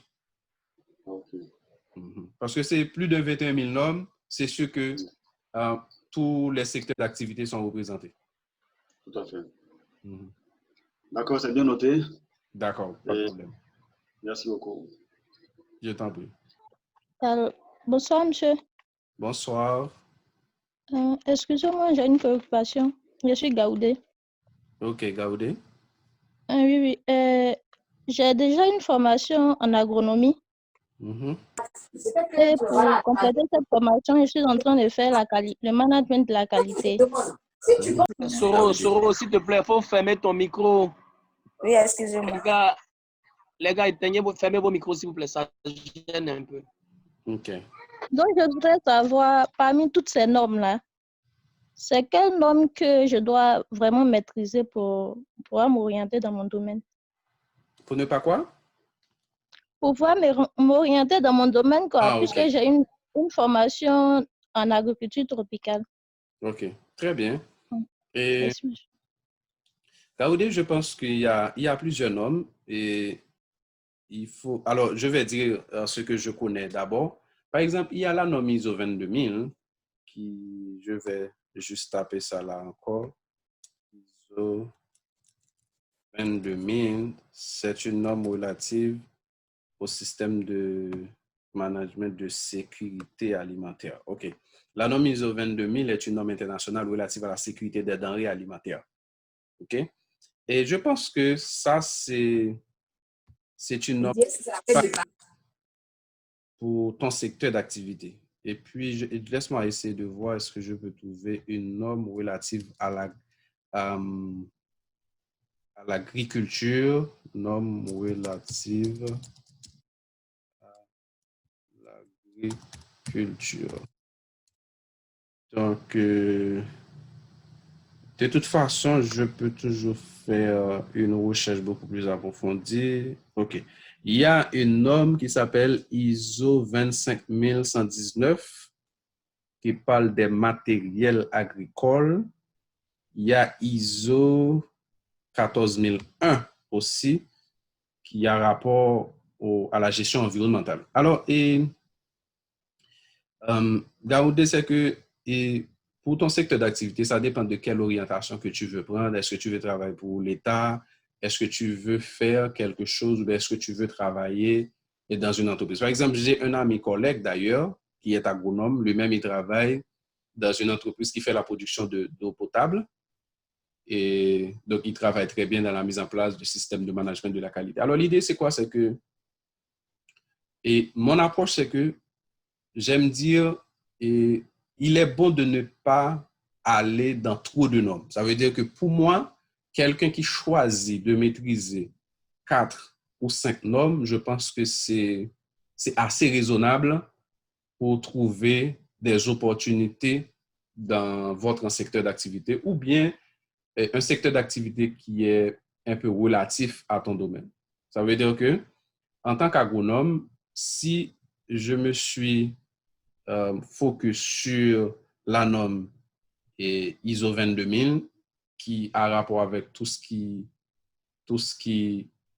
comprend la sécurité des denrées alimentaires, donc je dois trouver des opportunités. Parce que quand tu lis cette norme, donc cette norme prend en considération un ensemble d'exigences qui te montrent que voici ce qu'il faut faire.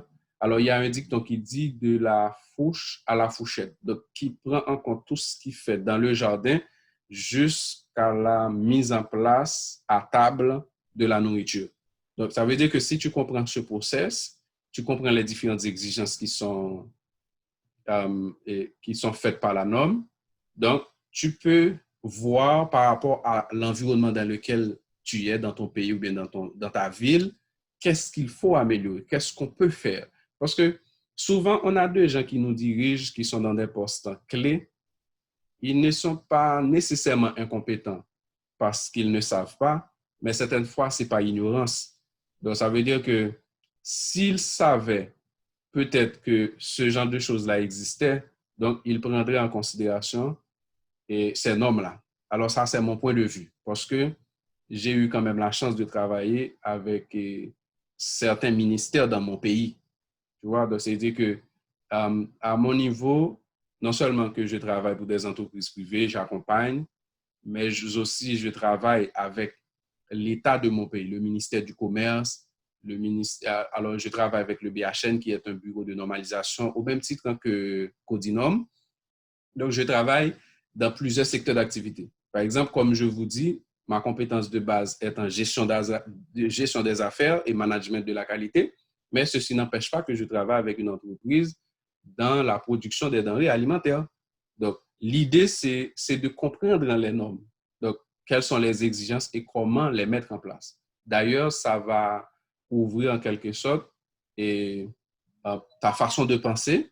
Donc, si tu choisis de mettre ou bien de comprendre les exigences de la norme ISO 22000 et puis les exigences de la norme ISO 14001 aussi. Ça, c'est une deuxième norme que tu peux utiliser pour faire ton cheval de bataille. Et moi, j'aime dire que la norme ISO 9001, c'est un pilier. Moi, je conseille de toute façon, même si on prend d'autres normes dans le domaine de l'éducation ou de l'agriculture ou des denrées alimentaires ou de l'environnement, j'aime toujours dire qu'il est aussi important de regarder ce qui est dans la norme ISO 9001 parce que c'est la norme mère.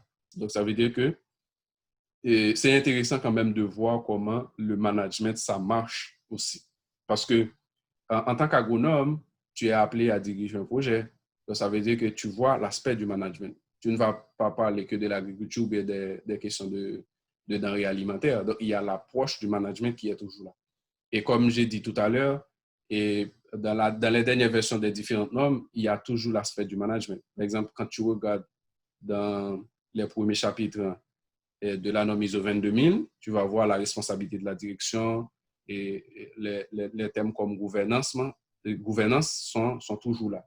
C'est pourquoi il est intéressant de regarder l'ISO 9001 quand même. Et pour conclure, Gaoundé, moi je pense que tu peux regarder la norme ISO 22000, ISO 14001, et puis pourquoi pas ISO 45001 sur la santé et sécurité au travail, parce qu'il y a des sujets qui sont pratiquement transversales. Ça veut dire partout où l'on est, ils sont toujours présents.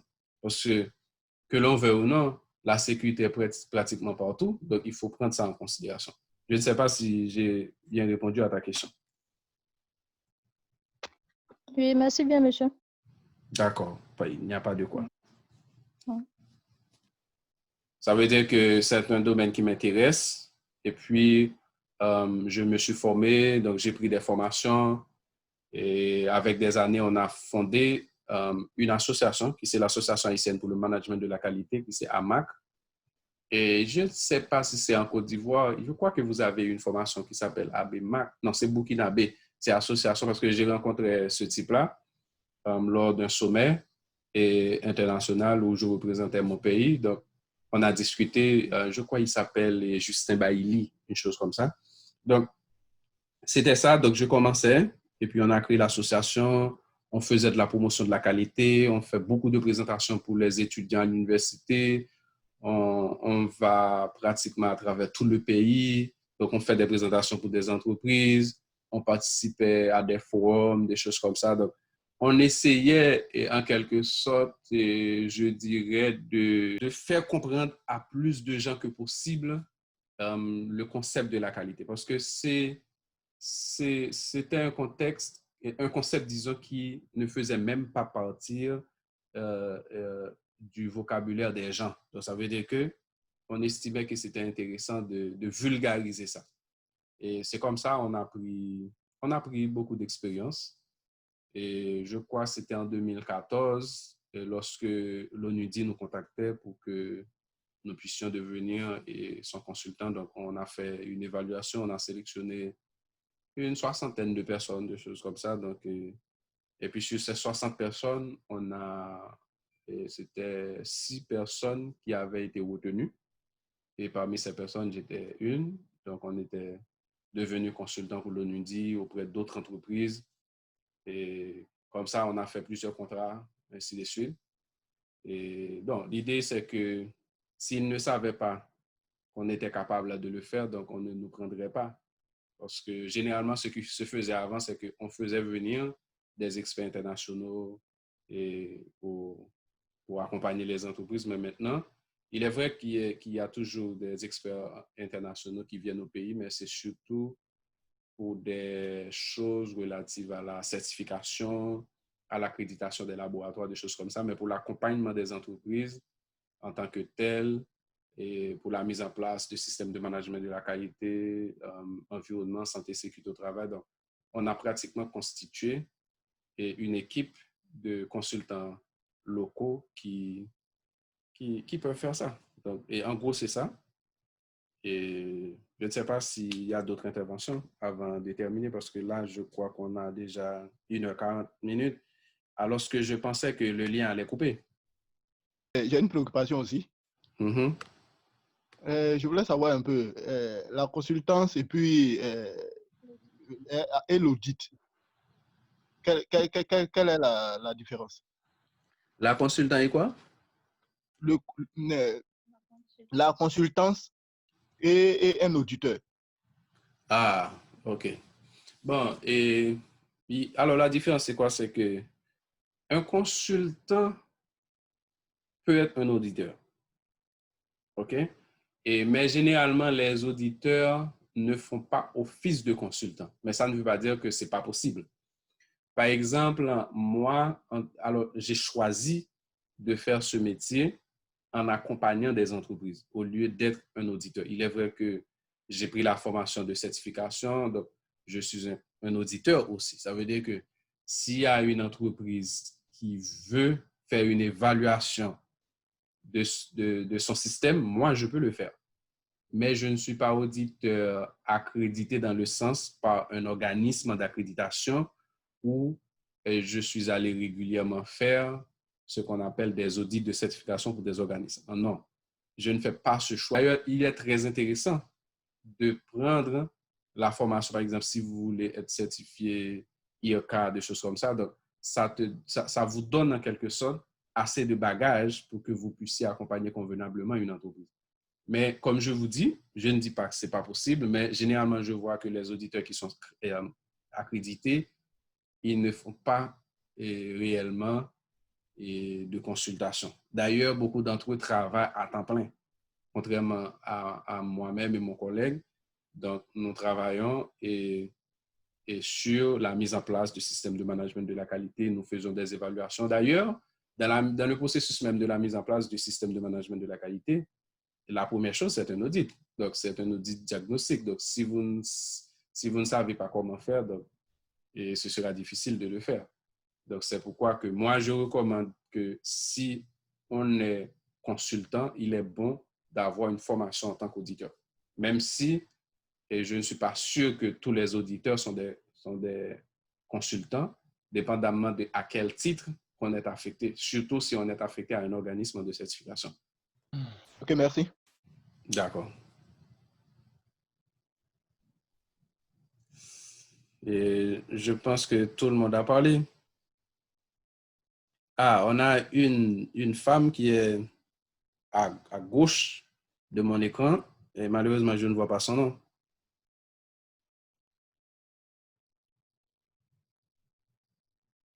Bon, moi, pour ma part, j'ai été vraiment heureux d'être avec vous et ça me fait vraiment plaisir.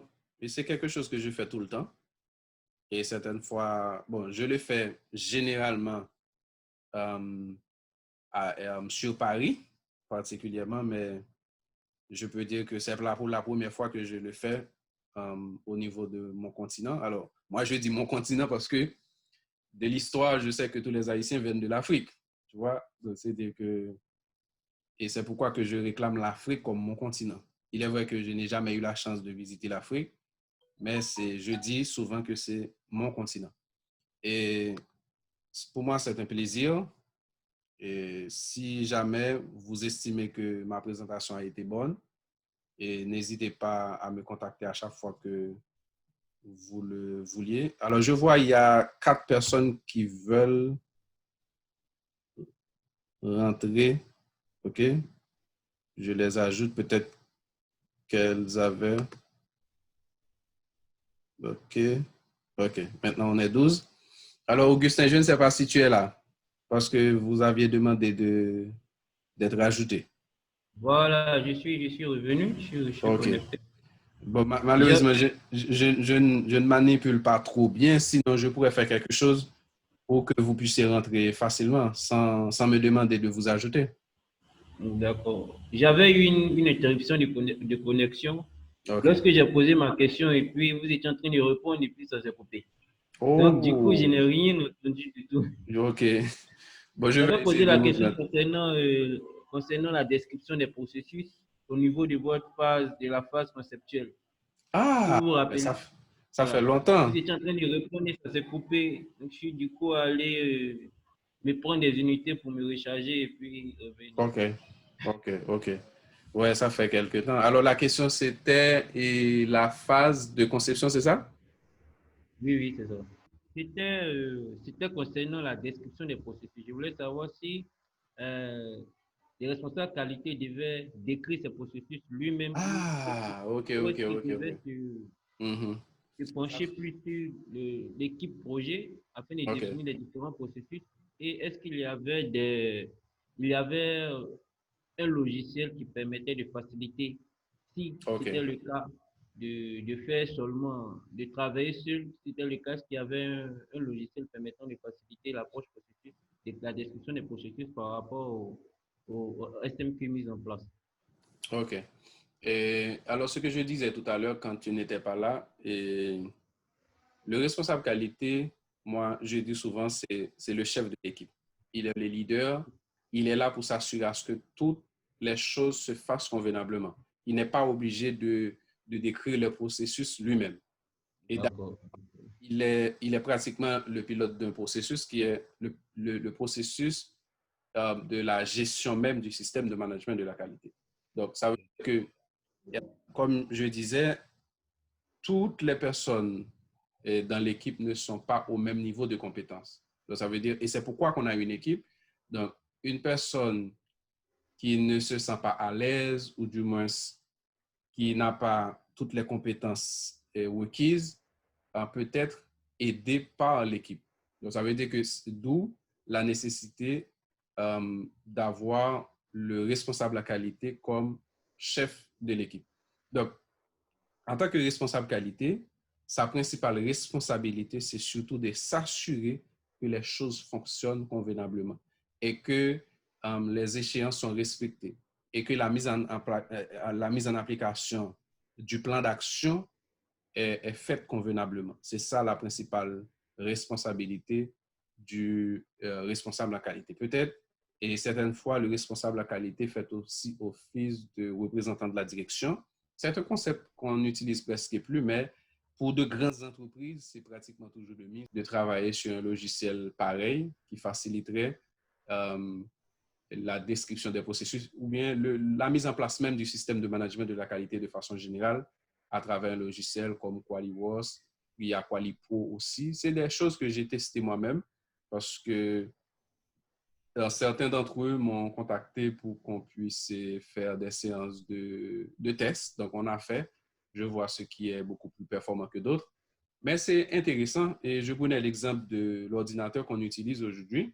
Et longtemps, quand j'étais jeune, j'avais l'habitude d'écrire de la poésie, des poèmes. Donc, généralement, j'utilisais une feuille de papier et une plume. Aujourd'hui, on fait ça directement avec le clavier de l'ordinateur. Donc, on écrit son mémoire, on écrit n'importe quoi. Donc, ça veut dire que les mêmes réflexions que j'utilise pour écrire sur du papier, ce sont les mêmes réflexions que j'utilise pour écrire à partir du clavier de mon ordinateur. Ça veut dire que, et je disais que le capital humain demeure important, ou bien les ressources humaines demeurent importantes. Ça veut dire que les logiciels ne viennent pas nous remplacer, dans le sens que on n'a plus besoin de compétences. Donc, on a toujours besoin de gens qui savent comment décrire un processus, comment faire les logigrammes, comment s'assurer d'identifier les risques qui sont liés aux différents processus, les opportunités, comment les saisir, comment évaluer les risques et comment même les externaliser. Ça veut dire si jamais il y a un risque qu'on ne peut pas maîtriser, donc on peut l'externaliser. Donc, ça veut dire que, et je connais l'exemple d'une entreprise qui est dans la restauration, qui fait ce qu'on appelle un service traiteur, qui apporte de la nourriture ou bien des commandes aux clients et chez eux. Donc, ça veut dire que les clients demandent à cette entreprise de leur apporter de la crème à la glace. Et l'entreprise qui fait, qui prépare les nourritures, donc, elle estime qu'elle n'a pas assez de compétences ou bien les matériels nécessaires pour faire de la crème à la glace. Donc, elle décide d'externaliser ça. Ça veut dire elle donne ça à une entreprise à faire. Donc, quand l'entreprise a réalisé la crème à la glace, donc, elle apporte ça à l'entreprise fournisseur, et alors à l'entreprise cliente. L'entreprise fournisseur apporte ça à l'entreprise cliente. Donc, l'entreprise client lui-même, elle-même, disons, elle donne ça à ses clients. Donc, ça veut dire que, et la norme nous dit, il faut avoir un coup d'œil, il faut avoir des yeux rivés sur le processus que met en place l'entreprise fournisseur pour la fabrication de la crème à la glace. Alors, si on prend cet exemple. Donc, ça veut dire que c'est comme ça et ça se fait. Donc, et généralement, c'est le responsable qualité, il s'assure le management même et du projet de la mise en œuvre. Et puis pour les logiciels, il en existe, mais je vois, et c'est très cher, et c'est pourquoi que nous-mêmes, nous pensons de notre côté comment on pourrait venir avec une solution qui soit adaptée pour les petites, moyennes et les très petites entreprises. D'accord. Merci beaucoup, monsieur. D'accord. Donc, une entreprise peut avoir combien de qualiticiens? Et en principe, il y a un responsable qualité. Tu vois? Donc, il y a un responsable qualité. Mais là encore, cela dépend de la taille de l'entreprise. Disons une entreprise qui a plusieurs succursales. Donc, elle pourrait estimer que c'est intéressant d'avoir un responsable qualité par locaux. Si jamais l'entreprise se retrouve dans plusieurs villes, et des choses comme ça. Ah, ok, c'est compris. Et parallèlement, on a fondé l'Association haïtienne pour le management de la qualité, et ce qui nous a donné en quelque sorte un peu de visibilité parce qu'on faisait beaucoup de présentations dans les écoles, au niveau des universités, dans les entreprises, on sensibilisait les gens. Mais l'idée, c'était surtout de populariser les concepts relatifs à la qualité parce que nous avions estimé que ce n'étaient pas des concepts qui faisaient partie du vocabulaire des gens, même au niveau le plus haut. Alors, je parle du niveau de l'État, donc des gens qui nous gouvernent, des choses comme ça. Donc, les questions de qualité, même le concept en soi, ce n'est pas quelque chose qu'on parlait. Donc, on parle, par exemple, de l'éducation, on parle du commerce ou bien de l'industrie, on parle de la santé, mais jamais, au début, on n'entendait pas qu'on parlait de la qualité de la santé ou bien de la qualité de l'éducation ou bien de la qualité des industries, des choses comme ça. Donc, l'idée pour nous à la base, parce qu'on était beaucoup plus jeunes, ça fait déjà plus de 10 ans, donc, on popularisait ces concepts-là à travers différentes villes du pays. Donc, on allait un peu partout, etc., etc. Et puis, ça, puisque c'était des travaux, donc, et ça a des impacts. Et c'est ce qui fait qu'on nous a généralement nous invités dans plein d'activités, et que ce soit pour devenir consultant de l'ONUDI ou bien de représenter le pays dans des sommets internationaux, etc. Donc, c'est comme ça qu'on a commencé. Et puis, mon collègue et moi, on s'est dit, mais si on a déjà fait cette expérience au niveau des entreprises, donc elles nous font confiance, donc pourquoi pas de continuer? Et c'est comme ça, on a créé une firme de consultation, un cabinet de conseil. Donc, maintenant, on est plein dedans dans l'accompagnement des entreprises à la mise en œuvre de systèmes de management de la qualité. Merci à vous. D'accord, pas de problème. Et, monsieur le consultant? Oui. Oui, c'est encore Koné? Oui, Koné. Oui, tout à l'heure, vous avez parlé de blog. Personnellement, vous avez des blogs? Oui, le premier que j'avais, c'était qualitépro.net. Donc, c'est perdu maintenant. J'ai Qualité Prof parce que je ne peux plus maintenant avoir Qualité Pro parce que quelqu'un l'a racheté. Et j'ai Qualité Prof. Je crois que c'est wordpress.com. Une chose comme ça.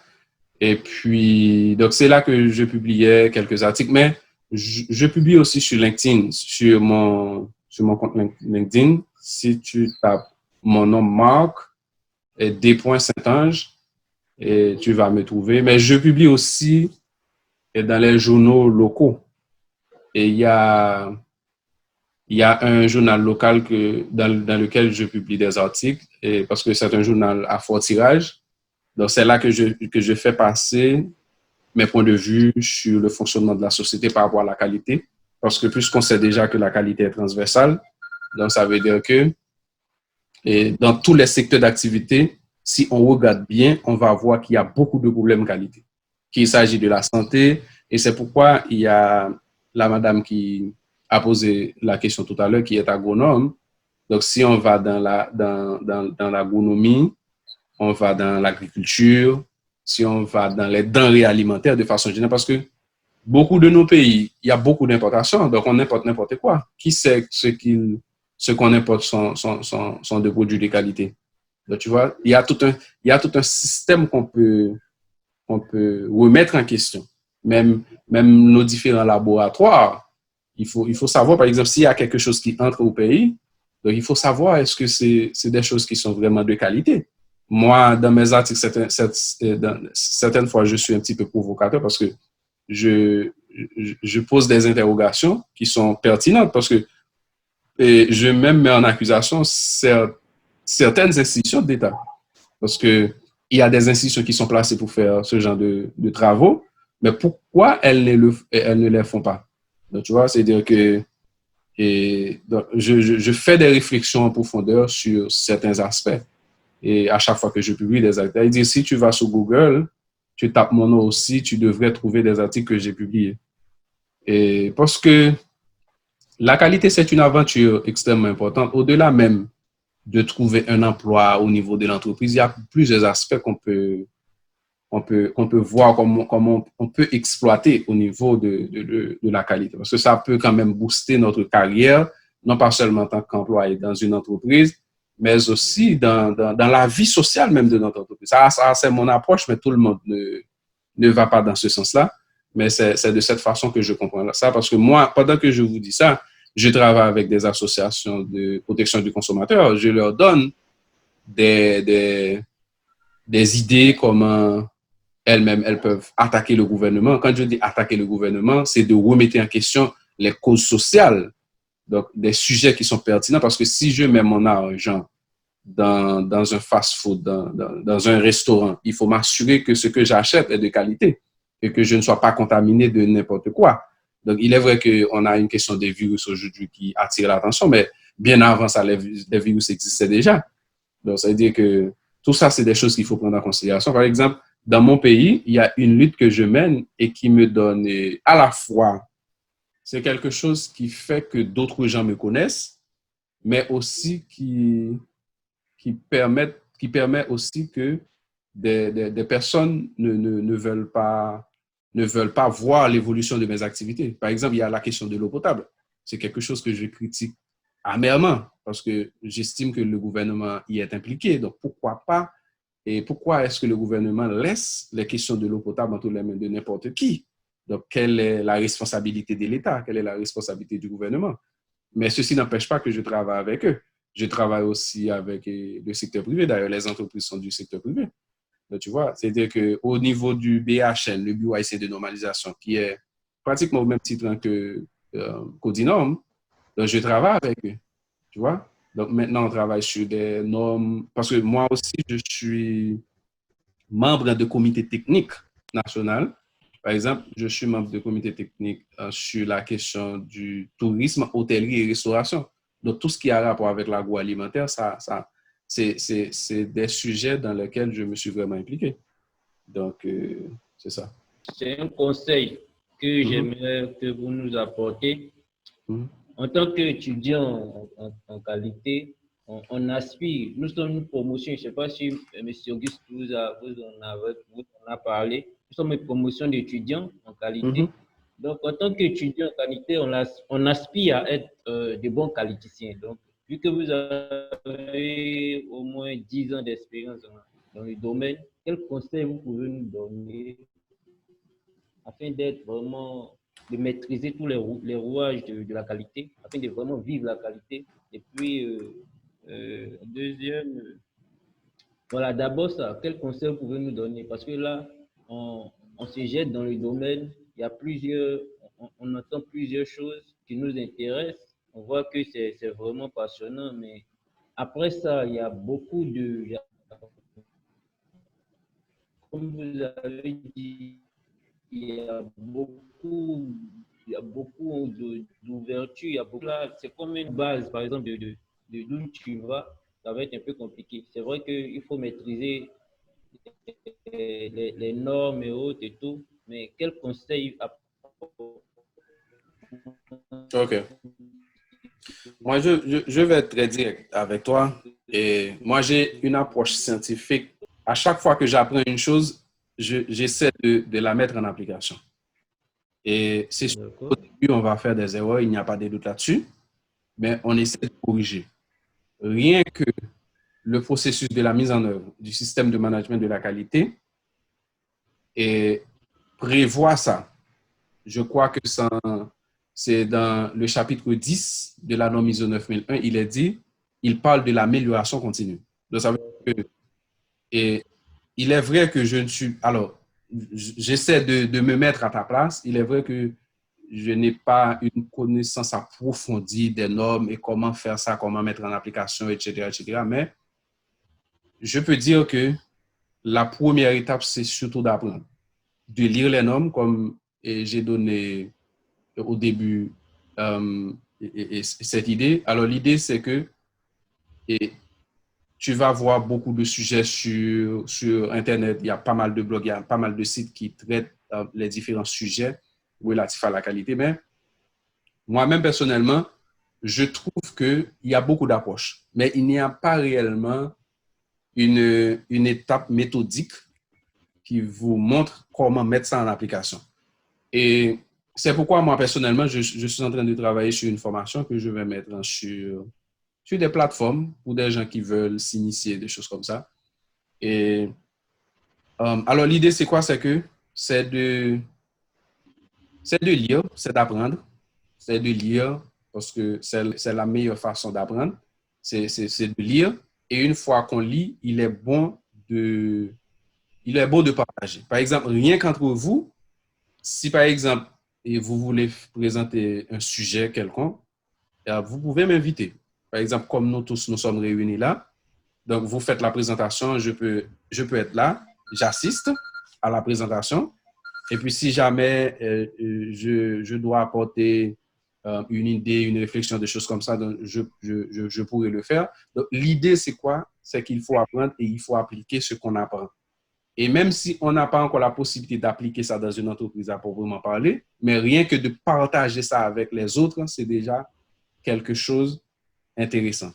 Parce que moi-même, personnellement, et j'apprends tout le temps, c'est ce que je fais. Et je lis tout le temps et c'est ce que je fais parce que peu importe une personne que tu vois qui est excellente dans un domaine, alors, ce qu'on ne regarde pas généralement, c'est qu'on ne voit pas le travail qui est derrière. Donc, il y a toujours du travail à faire. Il y a pas mal de théories. Rien que hier soir, j'étais en train de lire un document qui parle de la question de 10 000 heures pour être un expert dans un domaine. Mais il y a un autre expert, c'était une présentation TED Talk, qui nous montre qu'on n'est pas forcément avoir besoin de 10 000 heures pour être excellent dans un domaine. Rien que si on a 1000 heures, c'est déjà suffisant donc, pour être un expert dans un domaine. L'idée, c'est surtout apprendre, de partager et d'appliquer. Et comme ça, on va apprendre de nos erreurs et on va améliorer. Parce que c'est l'approche scientifique généralement que j'utilise. Oh, monsieur, merci beaucoup. Mm-hmm. On va essayer d'appliquer tout ça. OK. Donc, je vais peut-être prendre la parole parce qu'on était parti pour 1h30. Là, on est 2 heures carrément. Oui. Moi, personnellement, je pensais que le lien allait couper. Oui. On a une chance, en fait. Oui. Vous êtes chanceux. Ah ouais. Nous aussi. Donc, en fait, si vous ne voyez pas d'inconvénient, s'il n'y a plus de questions, bon, je souhaite que le professeur fasse une petite conclusion et puis voilà. OK. De toute façon, il reste avec nous parce que voilà, j'ai son WhatsApp, donc je vais beaucoup lui écrire tout le temps. Voilà. OK. Donc, voilà, bon. Et je ne sais pas s'il n'y a pas d'autres interventions, je vais dire mon dernier mot. Et moi, personnellement, je pense que j'ai été moi-même heureux de vous faire cette présentation. Et je peux dire, on peut faire beaucoup de choses, moyennant qu'on ait la volonté pour le faire. Et en tant qu'étudiant et ingénieur, vous pouvez faire beaucoup de choses pour votre société, pour votre vie. Parce que certains d'entre vous travaillent déjà, donc on peut faire une meilleure application des différentes normes. Et ceux qui n'ont pas encore trouvé du travail, donc, ils peuvent montrer leurs compétences dans un domaine quelconque pour trouver du travail. Parce que le fait seulement de montrer à quelqu'un qui va recruter que vous connaissez quelque chose et dans une norme quelconque, ça, c'est déjà quelque chose qui vous donne une longueur d'avance sur d'autres candidats qui n'ont pas ces expériences-là. Et comme je vous dis, si jamais vous estimez à l'avenir que je pourrais venir sur un sujet bien spécifique relatif et à la mise en place du système de management qualité ou bien environnement ou bien n'importe quelle chose relative à la qualité de façon générale, il n'y a aucun problème.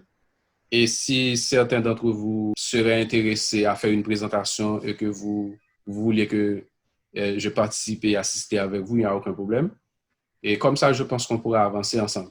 Et comme je disais tout à l'heure, et moi, il est vrai que je n'ai pas encore la possibilité de visiter l'Afrique, mais je considère que l'Afrique, c'est mes racines, parce que je viens d'un pays où, d'après l'histoire, que tous les gens ont été importés de l'Afrique. Tu vois, donc c'est Haïti. Donc c'est pourquoi qu'à chaque fois que nous parlons chez nous, nous savons très bien notre origine, que nous venons de l'Afrique. Et ça me fait vraiment plaisir. Il est vrai que j'ai eu la chance de faire ce genre de présentation avec des étudiants en France. Mais c'est une nouvelle opportunité pour moi de vous parler. Et je pense qu'on pourra se revoir une prochaine fois. Et puis, on reste en contact. Si jamais il y a un besoin, s'il y a un souci, donc on pourra toujours intervenir. Donc, à mon tour aussi de vous dire merci pour votre promptitude, parce que quand je vous ai sollicité, c'est allé très vite. Il n'y a pas eu de protocole. Voilà, c'est allé très vite. Je vous ai écrit par mail. Après, c'était sur WhatsApp rapidement. Et puis, les choses se sont précipité. Donc, déjà, merci pour ça. Merci aussi pour votre disponibilité. Je dis aussi merci à mes camarades qui ont pu se connecter, à ceux qui n'ont pas pu se connecter. J'espère qu'on pourra enregistrer et qu'ils pourront voir ultérieurement. Si ce n'est pas le cas, bon, on verra comment solliciter une fois encore de plus M. Marc pour une autre conférence, mais bon, on verra bien, j'en discuterai. Donc, merci à vous, M. Marc, infiniment. Merci. Et je vais dire au revoir et à bientôt, quoi. D'accord. À la prochaine. Okay. Oui, à la Très prochaine. bientôt. Merci. Très bientôt. On aura toujours Très besoin. D'accord, bye bye. Au revoir. Au revoir. Au revoir. Bye bye.